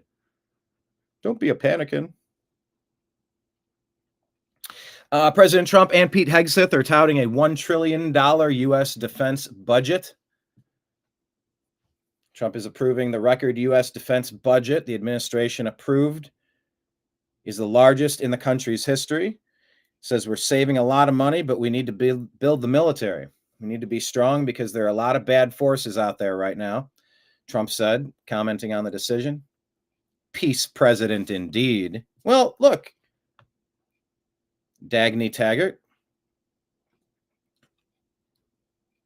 Peace through strength, right? If you're strong enough, it's a really bad idea to mess with you. And if someone wants to mess with you, it's a good idea that you make it as difficult as possible. That's just common sense. Here is President Trump discussing the agreement, the arrangement. We have great things happening with our military. We also essentially approved a budget, which is in the facility, you'll like to hear this, of $1 trillion, $1 trillion, and nobody's seen anything like it. We have to build our military, and we're very cost conscious, but the military is something that we have to build, and we have to be strong because you got a lot of bad forces out there now. So we're going to be approving a budget, and I'm proud to say, actually, the biggest one we've ever done for the military. So some people are concerned about this, coming on the heels of meeting with Netanyahu and being too cozy with him. Is Donald Trump the peace president? I mean, I've seen him taking some military actions already. Some Houthis, remember that one? Oh, they gathered to get instructions on how to go mess with our ships. Don't mess with American ships. I mean, if you're getting attacked, that's different. That's stopping a conflict. All right. Because it's not like we've been abusing the Houthis. They've been abusing us. And finally, you have a president that's like, and a secretary of defense that's saying, no, we're going to pass through here unmolested. Let me make this abundantly clear. We are going to go through here. And if you have the wrong opinion about this, you're going to be on the wrong end of a bad conversation. That's just kind of standing up for yourself. And there are threats, and there's militarized threats on our southern border. So I'm reluctantly fine with it. However, that's with the caveat. I will demand less the next time. And it has to be less next time, like actually less. I'll overspend in year one if you're going to drop it down the next two. Maybe frame it that way.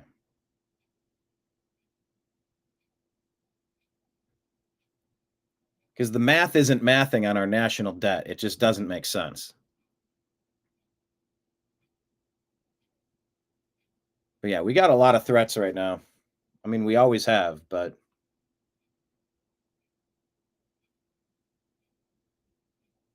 you have to give somebody tools to work with, and tools are expensive. And by the way, Biden gave away a whole bunch of things that we could have been using.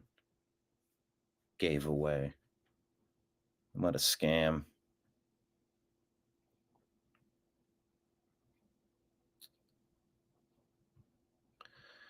The Knights Templar disguised as Holy Crusaders. Yeah, there were the Templars taking out everything in their paths and went to go loot King Solomon's temple for knowledge and power. Thank you, David. Great seeing you, buddy.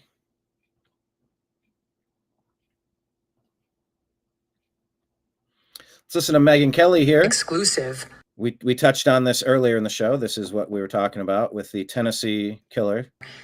We received an exclusive on the Nashville shooters manifesto from the FBI. We exclusively had permission to report on it, though not to post the documents. And we spent the weekend reviewing the over 1,000 of them. What we concluded, and it's outlined in Morning Update, which is on YouTube and on our podcast feed, is that we were misled by Nashville authorities last week who said, there's not one document called the manifesto, so we're just going to tell you, based on our reading of these 1,000+ documents, what the motives here were. And guess what didn't make the dance? The shooter's trans ideology. At all. At all. So we read through the documents, and again, we've been misled. This woman was obsessed with trying to trans herself, wanting to trans herself, trans ideology. Yeah. I mean, it was like reading a leftist playbook on race, gender, and hatred for America. And now it's becoming really clear why this wasn't shared with us for 2 years. Well, we've seen it, and we don't have the same agenda as the people making those decisions. And thanks to Kash Patel and his transparent efforts at the FBI, we will bring you the full report. This is the Obama doctrine of pushing this division and this hatred. You know, most people on the other side will discuss gender dysphoria, believing that you're of a different gender than you are. And there will be love and compassion for people. And if someone is 18 and wants to go about their business and decide to do whatever it is they want to do with their own money, there's not a lot of people that would push back on that. It's that there's a push to, well, you know what they're pushing. And it's pushing a lot of people into why I resent Barack Obama so much: unnecessary rage. It's like most people are kind of okay with you doing what you want to do. It's just, you're not going to compete against girls in sports. You're not going to go into the locker rooms and the bathrooms. No thanks. And just because you say you are something doesn't mean that you are, and it doesn't mean that we have to participate in this with you. You do you. By the way, I'm also pro-orgasm, so I don't really want to see anybody mangling perfectly healthy body parts to the point where you can never experience an orgasm. Like, this is on the benefit of your humanity. If you lose that, that's a tough thing. And that's literally just kind of caring about you and having a great quality of life. The fact that this story was hidden for 2 years is really shocking. This was President Trump. I don't know when this video was from at the Cato Institute, but he's talking about the income tax. America is going to be very rich again, and it's going to happen very quickly. It's time for the United States to return to the system that made us richer and more powerful than ever before. Do you know the United States in 1870 to 1913, all tariffs, and that was the richest period in the history of the United States, relatively speaking. In other words, relatively.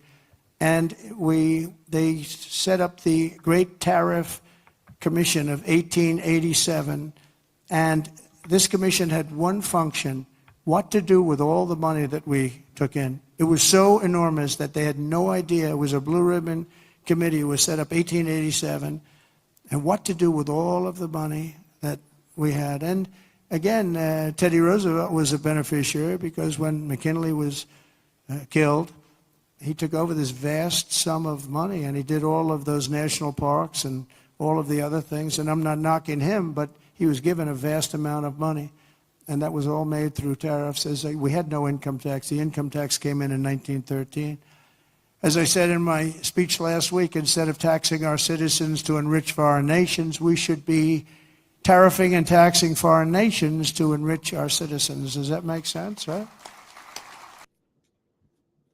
Met with tepid applause. But look, the tariff is the negotiation tactic or the short-term situation. A lot of these can be, leave them on. If there's a short-term need to negotiate some power here, there's other places we can buy from, and we need to start making sure we can manufacture everything we need right here in our yard.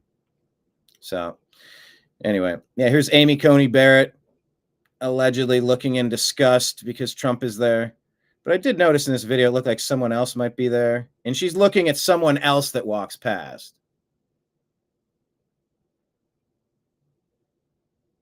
I don't know what's going on here, but DC Drano says, while this Supreme Court victory for Trump that allowed him to deport cartel members is huge, it was only a 5-4 decision. Guess who joined the 3 liberal justices to keep cartels here in America? Amy Coney Barrett. Coney Barrett. Because the Supreme Court has granted the Trump administration's request to continue to summarily remove non-citizens whom the government has designated as members of the Venezuelan Tren de Aragua gang under the Alien Enemies Act.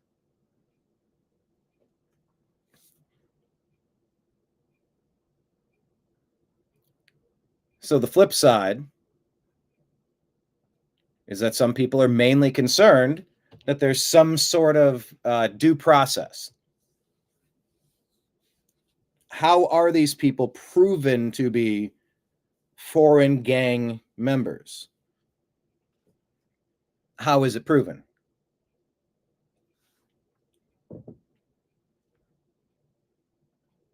The counter argument is that how would you want the situation handled if it were Biden or Obama at the helm? You know, and some could argue it's like, yeah, that's what we're emerging from. It's been hell. It's been really bad. It has not been good. They haven't been getting much of anything right. That's how it's been. If you want to know how it's been, that's how it's been. But also, it's like, I don't know. I have a social security number. I've been here for quite some time. I'm not at risk of leaving my homeland. I didn't go sneak into another country illegally or abusing the claims of asylum. When the human smugglers on the other side coach everybody to claim asylum because you're getting paid to funnel them through your Catholic charities, your this and that, your other charities, going to your blue cities and going to fix so you can get census and maybe social security numbers and maybe benefits and maybe vote. What are we doing here, people? What are we doing?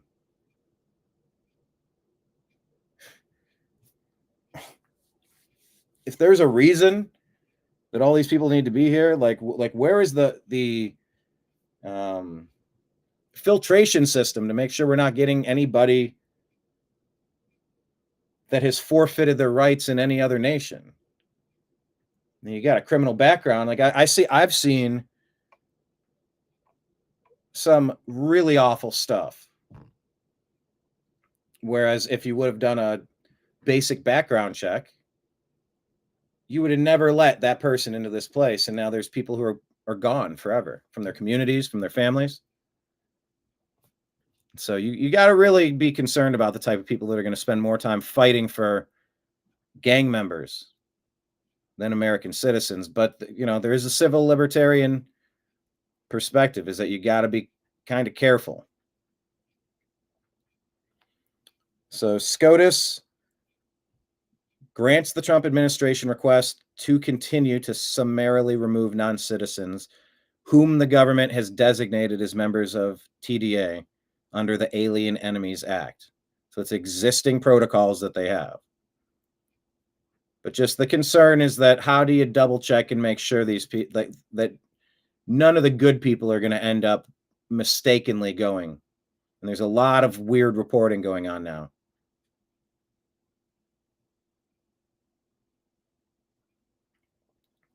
Let's listen to Jasmine Crockett. What is this that she just said? So I had to go around the country and educate people about what immigrants do for this country, or the fact that we are a country of immigrants.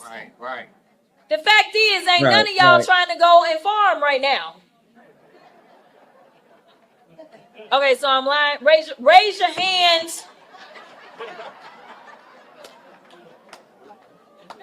You're not. We done picking cotton. We are. You can't pay us enough to find a plantation. I know that's right. So I had to. I know that's right. Boy, this is what you're getting, people. Tim Pool says, yeah, she's done picking cotton, but she wants others to do it, implying she's okay with indentured servitude and slavery so long as it's some other ethnic group. Weird. Meet your Democrats. Let the deep state Democrats talk, we said. They will tell you exactly who they are. 21% approval rate for Democrats is far too high. Destroy that entire party of oppressors, traitors, and deviants.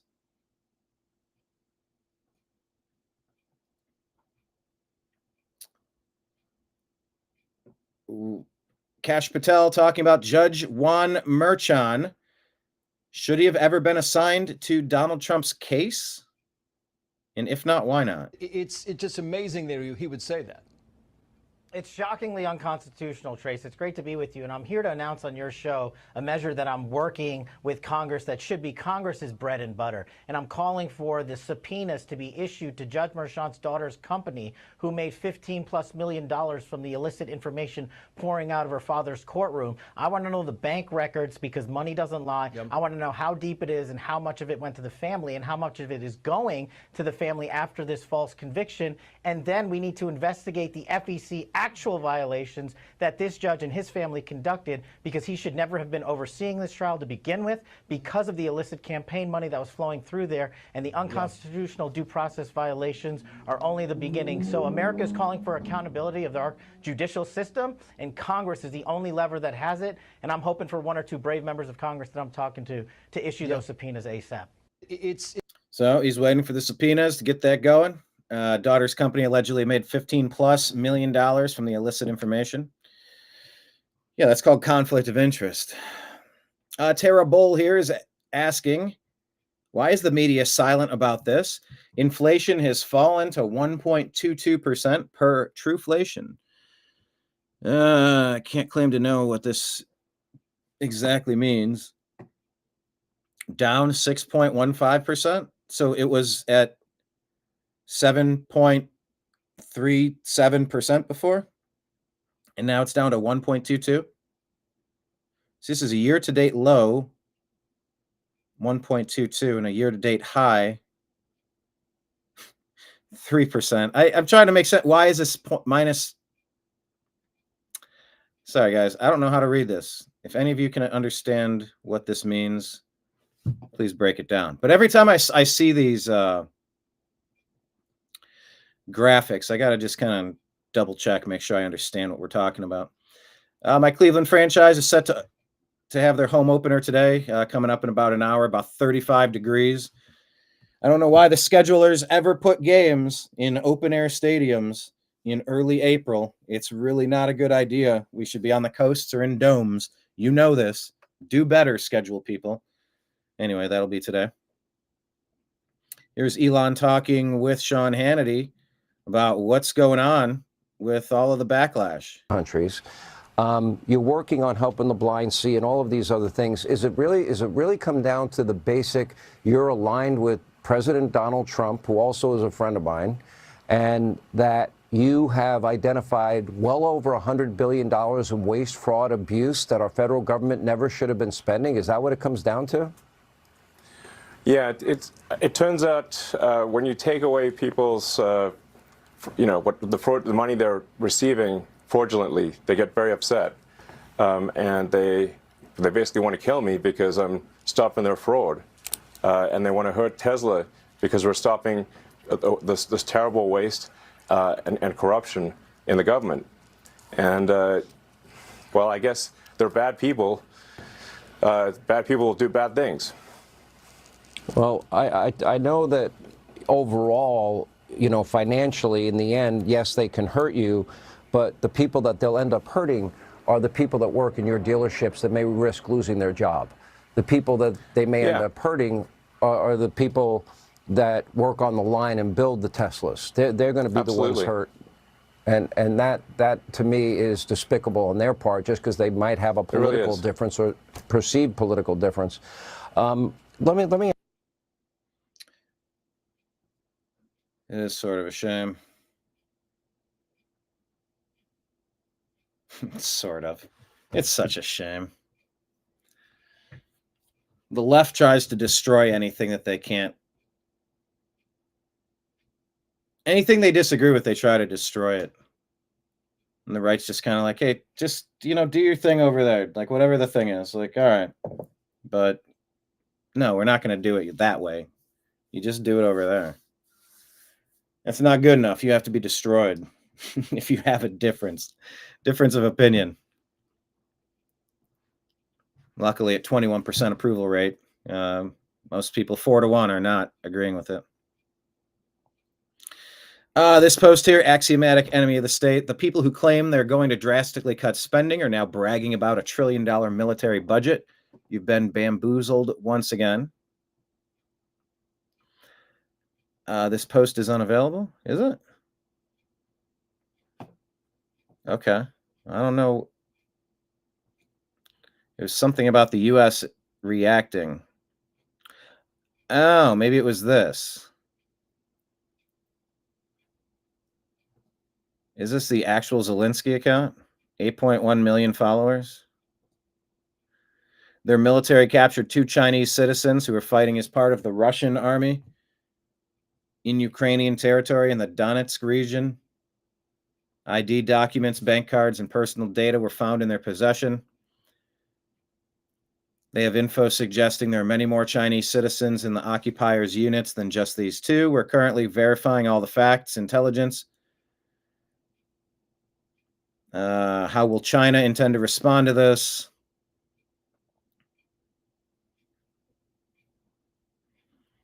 This definitely requires a response from the United States, Europe, and all those around the world who want peace. I mean,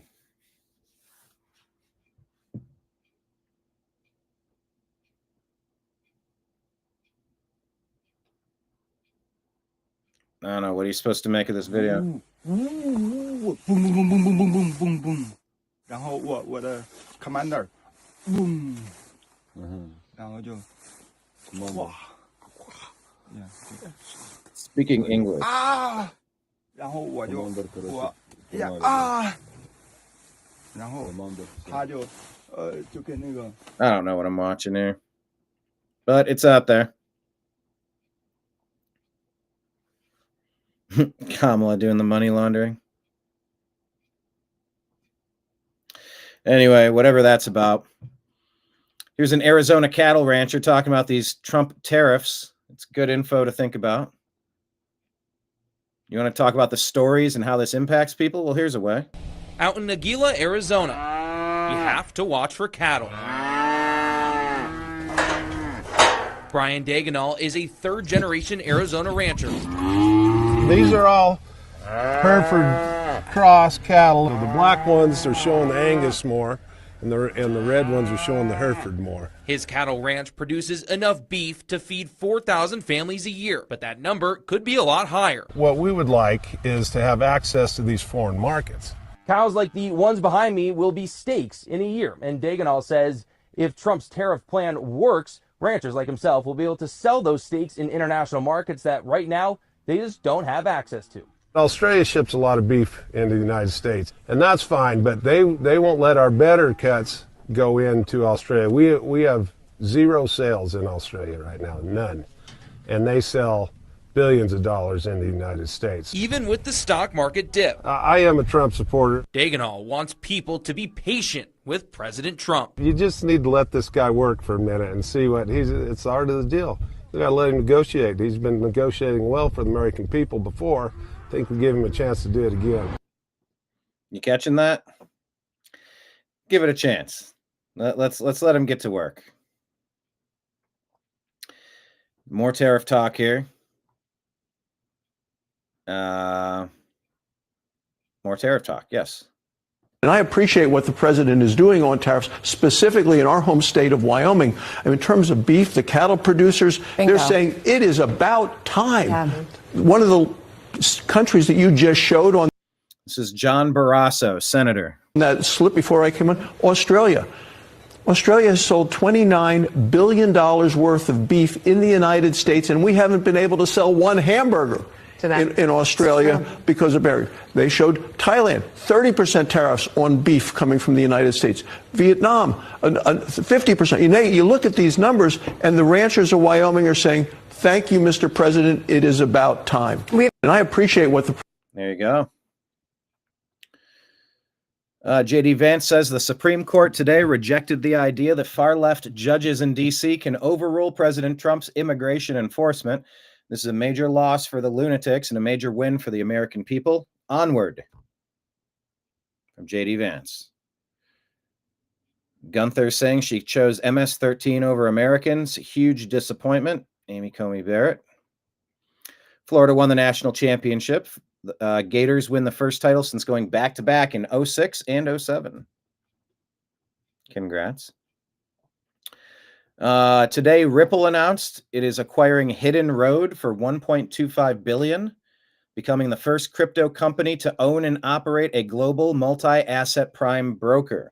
Together, Ripple and Hidden Road are bringing the promise of digital assets to institutional customers at scale, bridging traditional finance and decentralized finance in ways never seen before.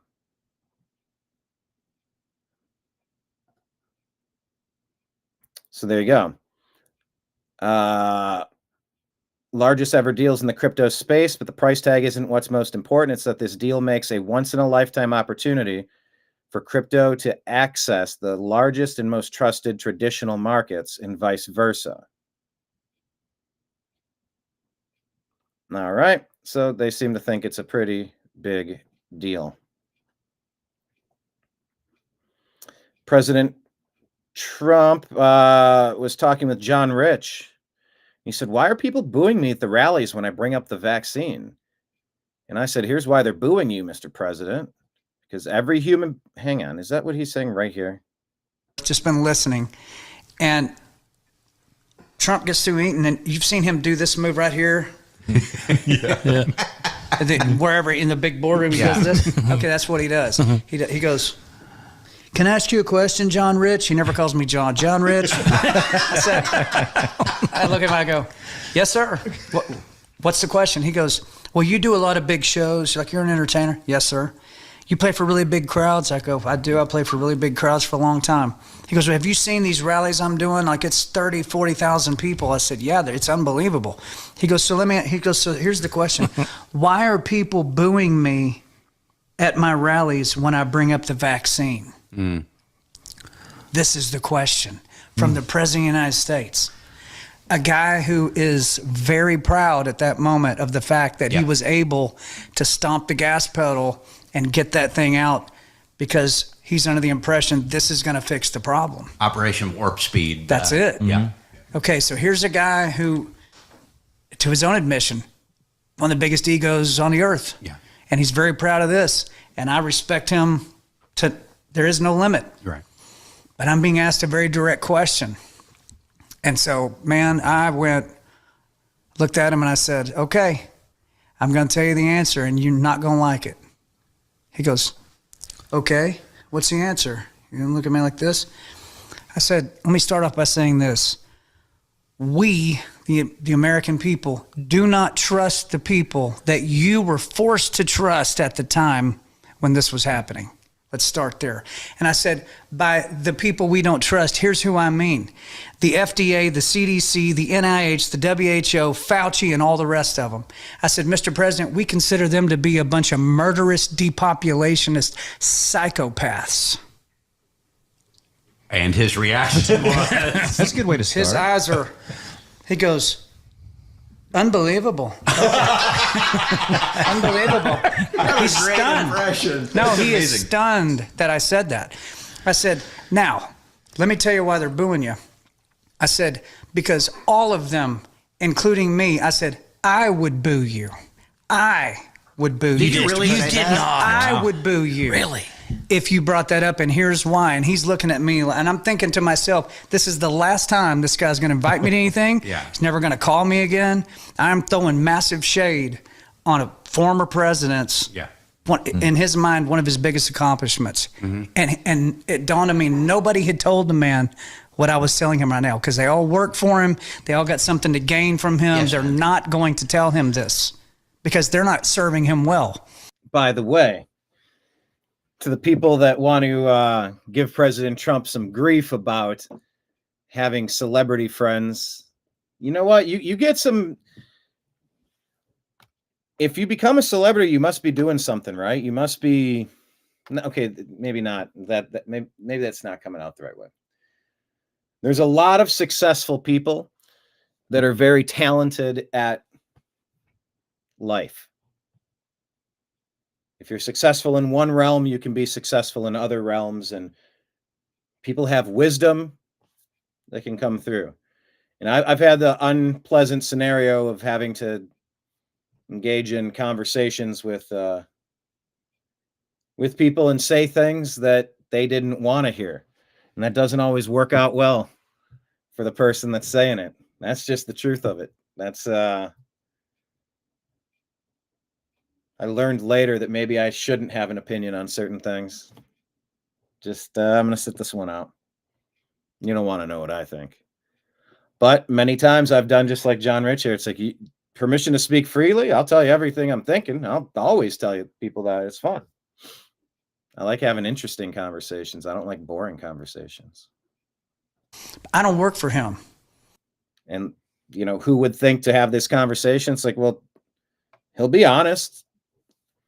And he's speaking for a lot of people right now. And I think a lot of him, and I want him to understand the truth about it. So I said, here's the problem. Here's why they're booing you, Mr. President, because every human being out in that rally, either themselves or they know someone directly who has been harmed by the vaccine or has even died from it, including me. I said, I got members of my own family who were forced to take it against their will to keep their jobs, and now they've got all kinds of problems, big problems, heart problems, lung problems. You know, I know somebody that died of COVID, and I know people who've been permanently damaged after, unfortunately. And he's looking at me, and he looks around the table, and he goes, this is unbelievable. I mean, he goes, has anyone else heard this? Herschel Walker, he was running for Senate at the time. He goes, Mr. President, I mean, down in Georgia, my constituents come up at my rallies, and what John just said, man, I hear it every single day. Looks over at Marcia. Marcia's sitting there going, you know, looks around the table, and then Lindsey Graham, who's sitting across. So you're here, or I'm here. I'm sorry, but you're Lindsey Graham. I'm sorry, but you're Lindsey Graham. Lindsey, everybody. Okay. You're Lindsey Graham, and you're me. Okay. As I'm going into the part where I said, even in my own family, I have Lindsey Graham busts in with it swishing his Chardonnay around.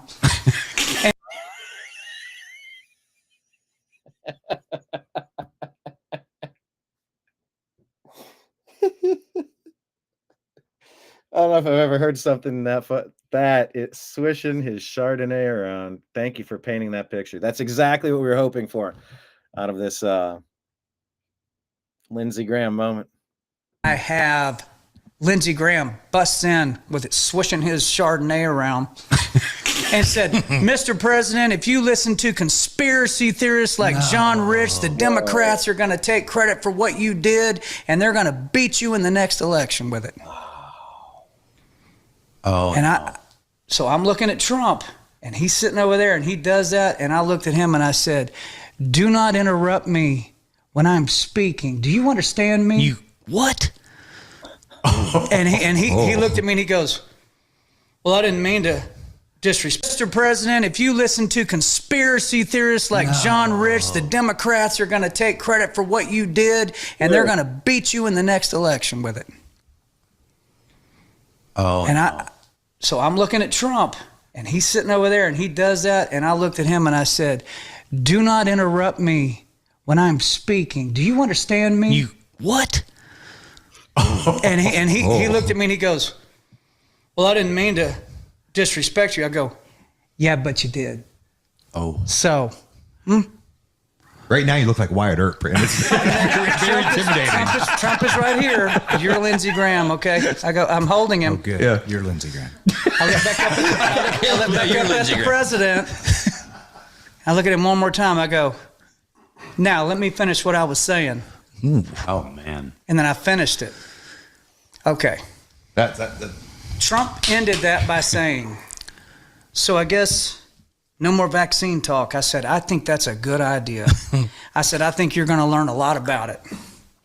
But yes, I think that's a good idea because that's the only thing that would make us ever boo you, Mr. President. Yeah, because you're right. I mean, that's one of the things that I think a lot of people didn't agree with him on, and it was the vaccine and him being proud of it. And Jason actually has a story that's similar to that. Well, the thing about Trump and the vaccine, Trump never mandated the vaccine. No, exactly. Trump.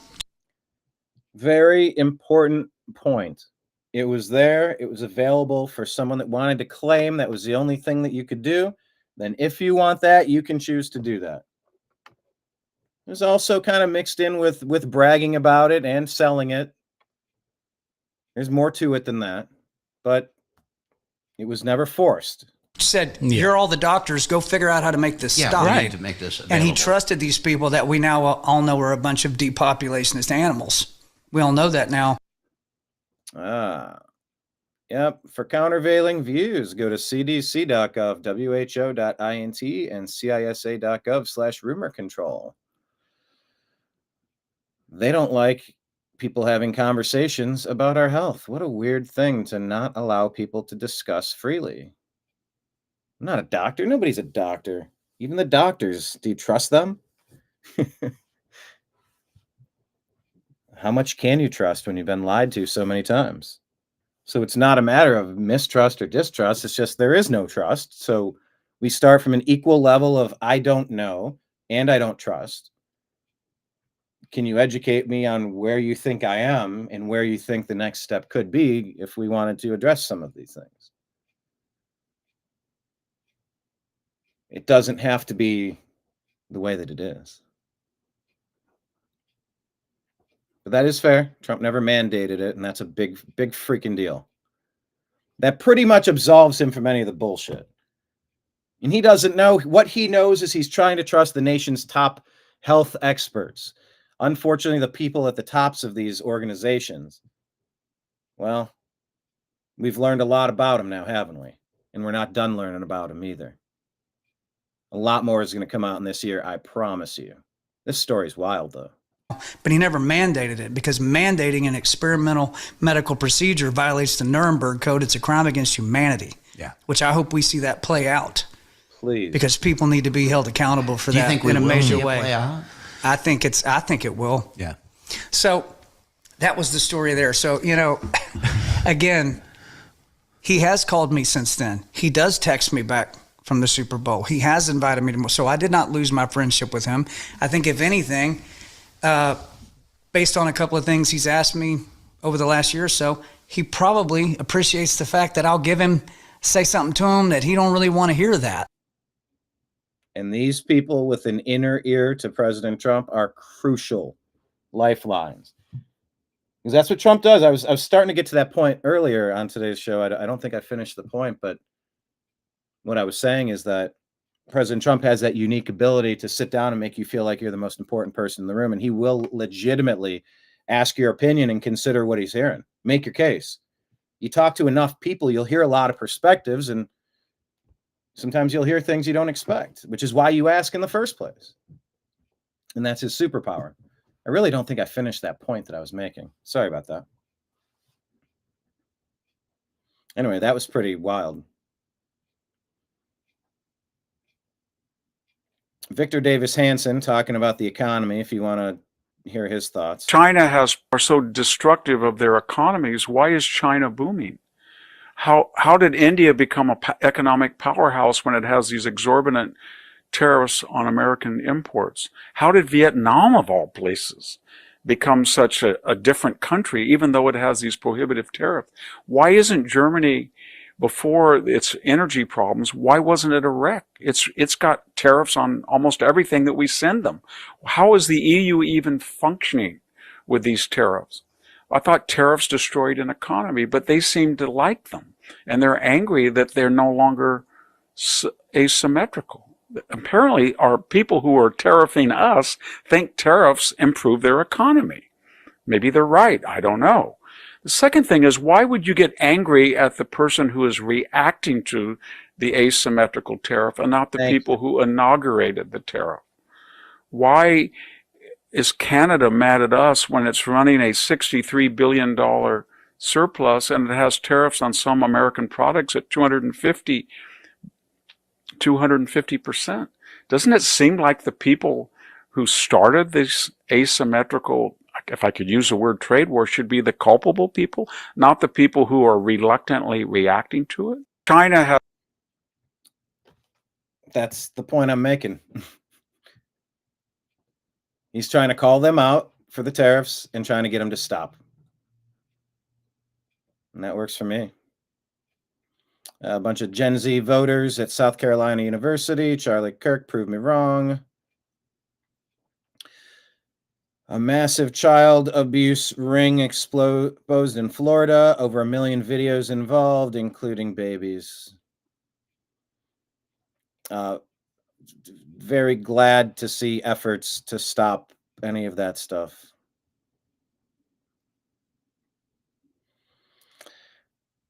Amuse reporting paid protest NGOs were told not to pay black protesters. Check out that story. Huh. Some black influencers went online to warn black people not to attend. The DC area is almost 50% black, and yet very few black faces were seen at the anti-Tesla Musk protests yesterday. If anything were to happen during that protest and there's some black people in there, you'll be the first to be attacked. Mind your business. Stay home. Go shop in the black businesses or black-owned businesses. So there you go. Hadn't even thought about that. Let's check in with the stock market one more time, and I'm going to wrap up today. Oh, we are down 1 point today.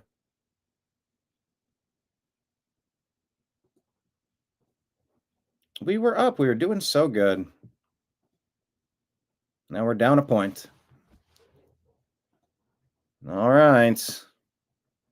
Previous close was 37. All right, we're down 379. We'll see how it ends up. But I think negotiating for some common sense trade barriers and parameters, it makes sense on levels that do not concern me in the short run. I think in the medium term and long run, common sense will rule the day. That's what happens. I'll put like 3 or 4 words together into one word, and I go, ah. So yeah, I'm still not freaking out about the stocks, but they just keep talking about it. Meanwhile, the U.S. jobs numbers are through the roof, much higher than anticipated. Inflation is down really, really, really low, is my understanding. That sounds like a win to me. And we're negotiating so that other countries will drop tariffs on American goods, so American companies can sell more American things across the world, which should improve our economy